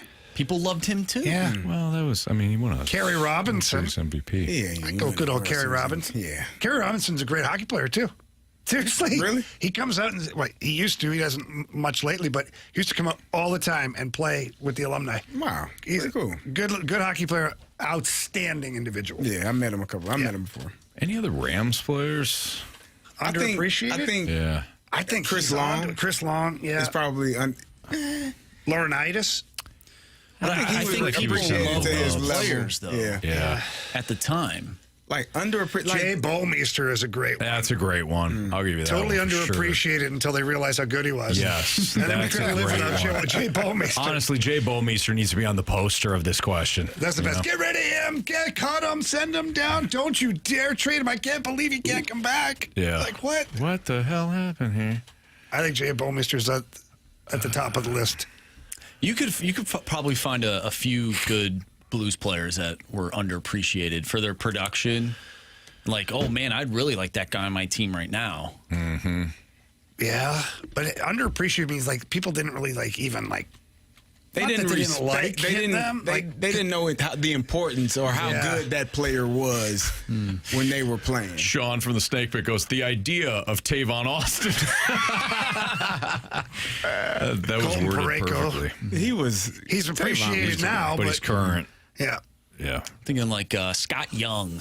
He was one of my favorites growing up. Good goal scorer, too. Very under the radar. Mm-hmm. Good choice. Pierre Turgeon, too. Like that. That's an interesting question. Not easy to answer right away. Here's an interesting one from the 618. Mark Bolger. No. Yeah, I don't think he was underappreciated. I think he was under appreciated. duress every single time he snapped the football. Yeah. I'll give you that. How about this? London Fletcher. Yeah, always. London Fletcher should be in the Hall of Fame. London Fletcher is one of the best linebackers that nobody talks about. He's one of the best people. He is a really good individual. And London Fletcher should be in the Hall of Fame. There's one here, too. And I will say this. It's not true anymore, but Barrett Jackman. Jax. There was a time when Jax took a lot of heat from fans and totally underappreciated for what he brought to the team, from leadership, toughness, all that stuff. But Great dude. Great dude. Mm-hmm. He also managed to change the narrative as well. Yeah, good call. And he was a Calder winner. He was, Rookie of the Year. And that was back when they actually appreciated defensemen for playing defense. Yes. I remember he scored a goal. I can't remember what team it was. He scored from the red line, and JK had one of my favorite calls. He goes, unbelievable. I think Jax was just like, Jax. Zoosh asks a pretty good question. He says, did the question specify professional sports? I was highly underrated in recreational basketball and softball in the STL. I just think for us, Zoosh, we didn't see you play. Yeah. Otherwise, probably. Yeah. Ty Gurley is another one as well. It was 1 year he was here. Yeah. No, yeah. One or year. two. One. Yeah. I can't. I don't know if I can go that route. Yeah. Just because he was banged up. Plus, can you be underrated or underappreciated if you're a first rounder? That's kind of tough. Steven Jackson drafted. Ooh, he's a high pick. Yeah. Somebody put Orlando Pace on here. Yeah. You could. I don't know if he's underappreciated. I think he was pretty appreciated. I think out of all the Rams, I'll go with London Fletcher. Out of all the Blues, I think you're right, Jamie, with Jay Bowmeister. Out of all the Cardinals. Well, it's going to be Julian Tavares, right? No. No, I don't think so. About Chris Duncan. That's a good one. It's a good one. Without what he did in 2006, who knows if you're even in the playoffs? That's good with me. It's a good one. It's good. All good choices. I just love Dunk, so. That's why I said that's good. Yep. I'll say aye. Aye. All right. We're going to do Bet the Board, and if there's any time left, we'll also sneak in another Freedom Friday on a Thursday topic next on 101 ESPN.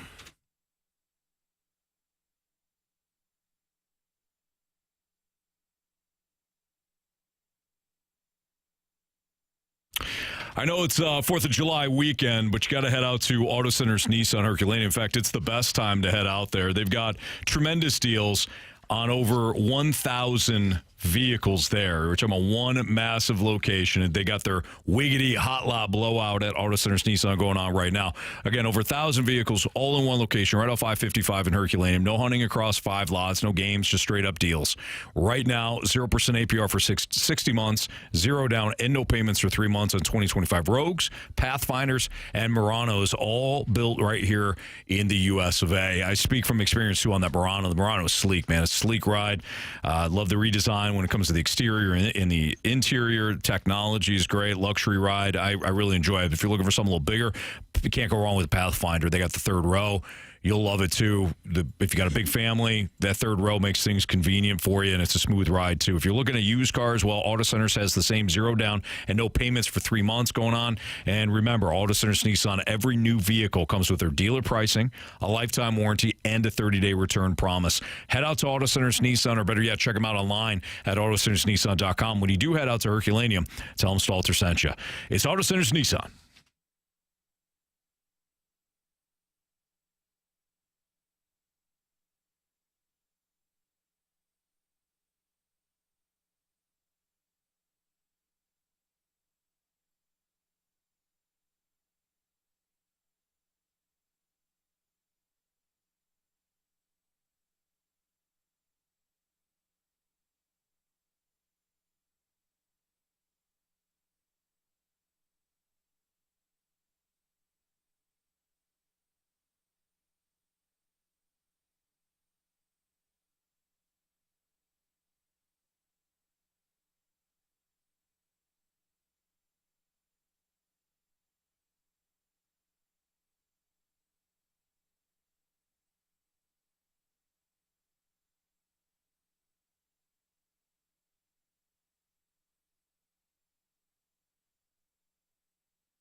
ESPN Sports Center.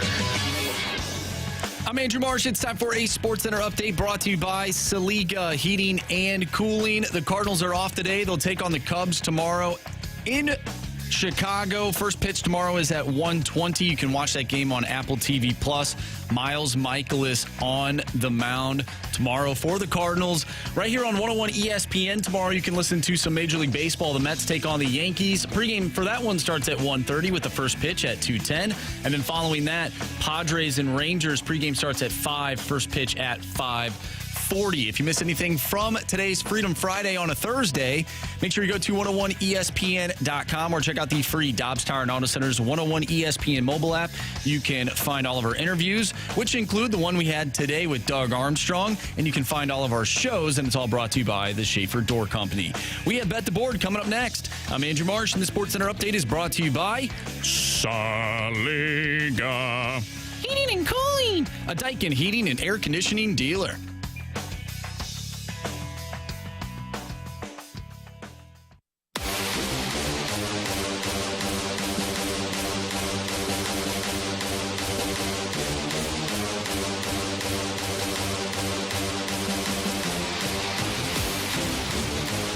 All right, time to play Bet the Board here in the Fast Lane on 101 ESPN. Carey Davis, Andrew Marsh, Jamie Rivers. I'm Anthony Stalter. Marsh, what do we got? All right, Anthony, you lead the pack with 2 points this month. Jamie and Carey are tied at 1, and I am at 0. Turns out the Miz is human. Was he ever? He was miserable. Oh, man. Not great. How about that? Yeah. All right. You know what? For Jamie, after talking all that Canadian smackola. Yeah. Give me the Winnipeg Blue Bombers. What? Give me the Winnipeg Blue Bombers. Who are they playing? Tonight, Calgary Stampeders. Now, it's in Calgary. That's a tough place to play. Calgary. But Winnipeg ain't fast laning around, if you catch my drift. Just want to check one thing. Give me the Winnipeg Blue Bombers minus 4.5 against Calgary. What's the over-under in that game? 52.5. Okay. Maybe I want the over. Give me the over. I changed my pick. Wow. Give me the over 52.5. Calgary plays good defense. It's going to be a high-scoring game. They always are in the CFL. Heck yeah. 52 and over 52.5, please. Am I next? Sure. Am I? I mean, I'll go. Yes, you are. All right. Yes. Give me the San Francisco Giants on the money line, minus 131. Robbie Ray on the bump. Who they playing? The Arizona Diamondbacks. I will take long series. Aaron Judge, 1.5 hits, runs, and RBIs.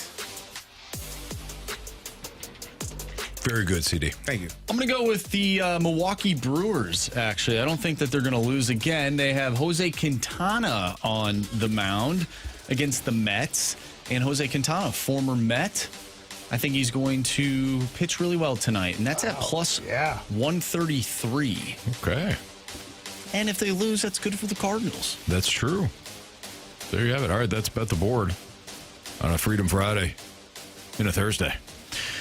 Marsh, speaking of which, we still got some time, man. We went through that pretty quickly. So if you've got a Freedom Friday on a Thursday question or topic lined up, man, let it rip, kid. Let it rip. From a 314, and since we are a day away from the 4th of July, in the spirit of 4th of July, can you give us listeners a list of things not to do with fireworks based on anecdotal experiences? Well, there was a guy that I didn't know personally, but he played, I think, football, and he decided to get a little too close to fireworks and blew off half his hand. There was a video that I didn't even know was actually, I think it was last year. It was a Dodgers fan, if I'm not mistaken. Yeah, it was terrible. Sit the fireworks down. They are not meant to be held. They are actually explosives. Yeah. So sit them down. Yeah. What was he doing? Light it. He held it in his hand. Why? Because the Dodgers won. It was after the World Series. That's right. I do remember this. Blew his hand apart. Blew his hand off. Of course. Yeah, so sit the fireworks down. Don't have children lighting the fireworks because children are not adults. They are sometimes clumsy and they're not going to paying want to attention. light them. And I would say the what's the lighter where you the extended lighter where you don't have the actual barbecue lighter? Barbecue lighter. I used a little little like cigar torch. Yeah. Those are something perfect a little for further that. away. Well, but it's quick too. Yeah. Get it lit, back up, and enjoy the fireworks. Yeah. Don't shoot said fireworks at people. No. Be careful. Don't try to put it in the sand. I said it yesterday that it tipped it and it almost took my face off. Yeah. I didn't even light it. I was walking back. Yeah. All of a sudden I had a Roman candle coming out my noggin. I just went, just leaned over, shot next to me. Yeah. The fireworks, they always make me nervous. They do. Just because, kids are buzzing around, and if it's inevitable that somebody's had a few wobbly pops and they're trying to light something. It's like, if you've had a few too many and you're feeling buzzed, man, just sit back, put your butt in a chair and watch. You don't need to be the ringleader at that point. No. Now, I'd be lying if I said I didn't appreciate when you go on the old Instacart and you see those videos where... What's that guy's name? Back up, Terry. Put it in reverse, Terry. Put it in reverse, Terry. Oh, Terry, what are you doing? That one, but there's another one. I'm sure you've seen it, where the firework goes off and it's going like people are scattered, and it's like it's like going all over the house.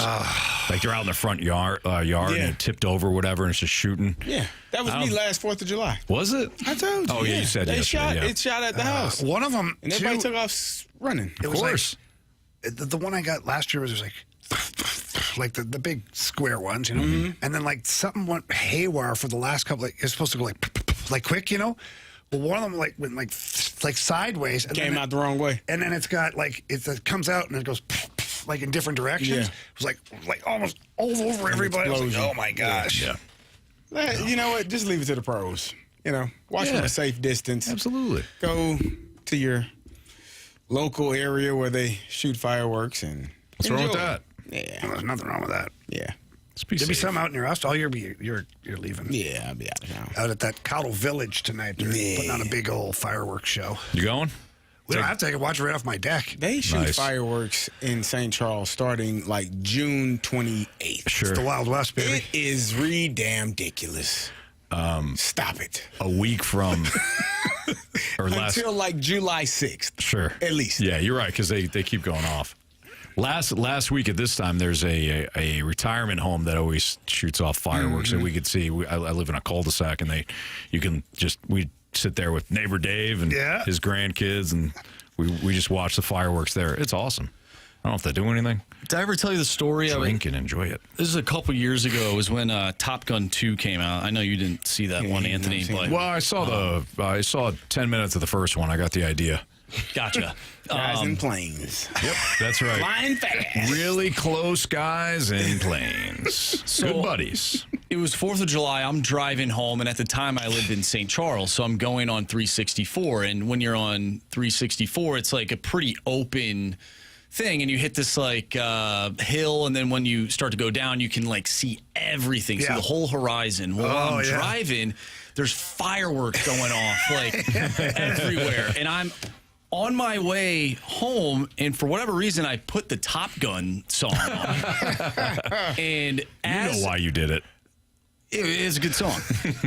And as the beat drops or whatever, and as it hits, all these fireworks are going off, and I'm like, I thought I was in slow motion. I was like, this is the coolest freaking thing I've ever seen. It was like, you ever go through your life and you're hoping that maybe there'd be background music in your life. Sure. What music would be playing? That was one of those moments. I had the song. I'm like, this is America, baby. Nice. With the fireworks, and I'm heading to good old St. Charles. If you had theme music, what would it be? Theme music? Yeah, if you could walk around. So I feel like mine would be like the rock. Was it Hearts on Fire, Strong Desire? Yeah, that. Really? You didn't watch Rocky 4? No, Have you ever seen? You know what you need to do this 4th of July weekend? You and your kids watch Rocky 4. Watch an American. No, listen. Beat up the guy from Russia. You and your children. I've seen it. Watch. I'm just Rocky saying. 4. Yeah. You kidding me? I wouldn't choose that song for you. Is this guy serious?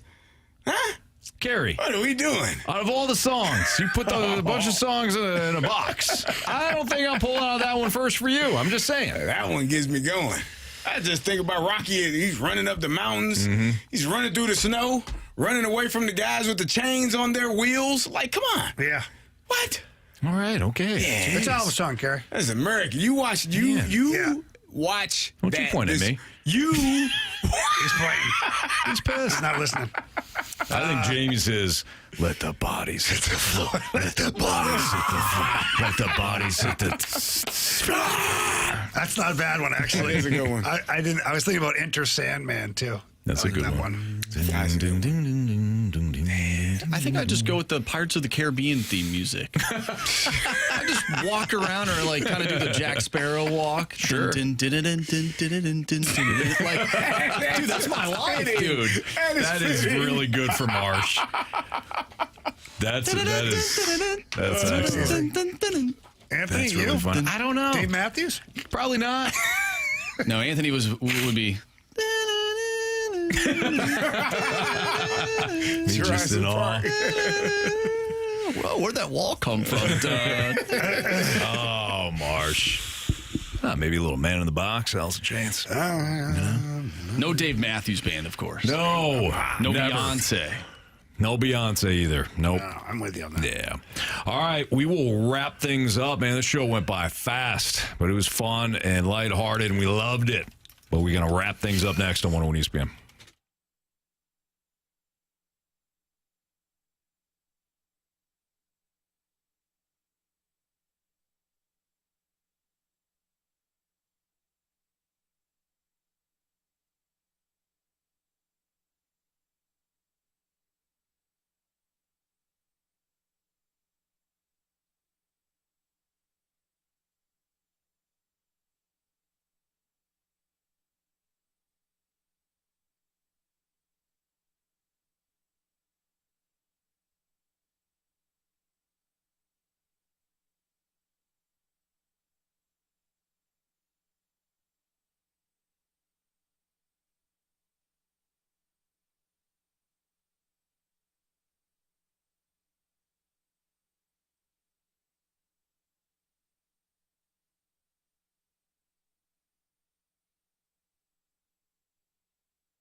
If you missed anything on a Freedom Friday and a Thursday here in the Fast Lane on 101 ESPN, you can always check out 101ESPN.com or the Dobbs Tire and Auto Center's 101 ESPN mobile app. All the podcast, of course, brought to you by Shave Door Company.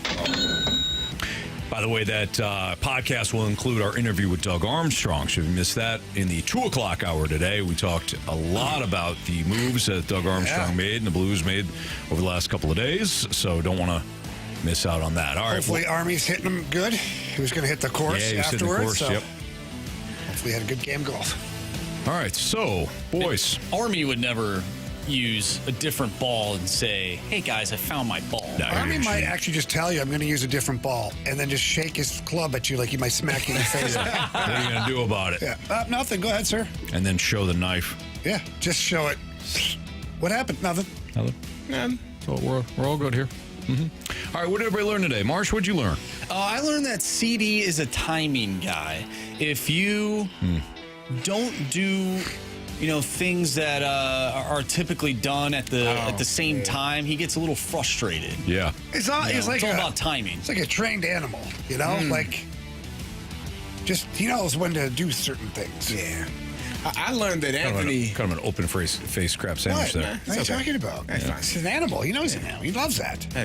I learned that Anthony doesn't want his 2 young sons to watch the greatest American movie ever. Come on, man. An American is avenging his best friend's death and taking down the Russian. He doesn't want his boys. This is the same man that told me I couldn't leave a Cardinals game 2 years ago because my son had to learn how to lose. He had to watch that team lose a damn game. I couldn't get out of my seat and go home. And this man won't take his 2 young lads who are thirsty for it to watch Rocky 4. I just said I said you would. You did. No, I said you got to do it this Saturday. No, probably not. That's what he said. I'm not doing that. I just said. And then he said, "Don't wave your damn finger at me and tell me what to do." He did say that. See? He said all It was of it. rude for you to say I heard that, you. too. Rude. He was pointing at me. Yeah, I know. And He I had was every right. spit out In lines. that moment, Anthony, he had every right. Jamie. Whatever. What did you learn? Me? Yeah. I learned that Marshy's the only non-psychopath here, or he might be the biggest psychopath. The fact that he had the Pirates of the Caribbean music, that's his background song for his whole life. I don't know what to think anymore. Yeah, you know what? Somebody once told me that it's the people that, like, you don't think have any crap. Demons. Like, we all, the 3 of us, we all have some demons. What? We talk Marsh about it. doesn't. Well, we don't know. See? Well, that's the thing. He's the one that we all have to worry about. I still got about 15 years to go till I get to where you guys are at. It's true. Demon time? Is You that got what a you're lot of trying to hurting Guess to it's do. demon time, yeah. Holy smokes. Hopefully I don't get to be in that category of psychopath. The bad psychopath. You hang around this group long enough, Marcia, it's not looking good for We you. appreciate good psychopaths. Yeah. Oh, like Jordan Bennington. Yeah. Chris in the Snake Pit brings up a good point. It's always the quiet ones. He's right. Yeah. It's always the quiet ones. Be careful. Say I'm quiet though. I wouldn't say No, you're not. No, Fairly The extroverted. way that he was so upset about that damn pothole, it tells you something. There's a lot brewing. Yeah. And it's going to be one thing. Yeah, it tells you that I'm a logical human being. That's what he wanted us to believe. He'd be sitting there, and Marshy's the guy that like wakes up in a puddle of blood, crying, not remembering what just happened. Right. Oh, no, not again. Where are we? Where are we? Oh, again? Yeah. I don't know what happened. The guy, he had a pothole. It wasn't me. It was the one-armed man. What I learned is that Bernie Kosar saved us from a 5th straight Thank you, loss because Jamie. had Jamie not said Bernie Kosar for question number 4 in the Gauntlet today, we were heading for 5, gentlemen. 5 straight losses. Go back to that penalty box. It would have ruined his day. Would have put a whole damper on the mood that we had. I mean, Jamie, you don't know because you're taking the Gauntlet quiz here, but you were down 1, right? No, we were even at 1, I think. Oh, down 1. You're down 1, but then you hit the Dolphins 1. Yep. Had you not, I don't know. Overtime. Might have been Anything overtime. happens in overtime. Tie off, as some people say. Yeah, tie off. Tie off. Yeah. Marcia, go ahead. Saw that movie. It's time for the It's actually Fast Lane's Tebow, Blue yeah. Stars Tebow. of the Day. Presented by Circus Sports. Sports betting the way it should be. All right, I'm Jason excited. Bateman. Oh, no, I don't think I've seen that program, but it's Jason Bateman. All right. What's that, Jason Bateman? Third star of the day goes out to the Snake Pit. No, that's it. Like the Snake Pits. Oh, yeah. Yeah. Second star of the day goes out to our listeners for Freedom Friday on a Thursday, of well course. done. It's your show. You've done it well. And Nice the job. first star of the day goes out to the United States of America. Yes, that's right. USA! USA! USA! I'm watching you. You all stopped. You did Well, because 3 Marsh times. did it 4. We did 4. Yeah, 4. Oh. It's supposed to be 4. Either way. Everybody have a great 4th bleed of red, July white, weekend. blue, Be baby. careful. We'll see you on Monday for Andrew Marsh, Carey Davis, and Jamie Rivers. I'm Anthony Stalter. See you.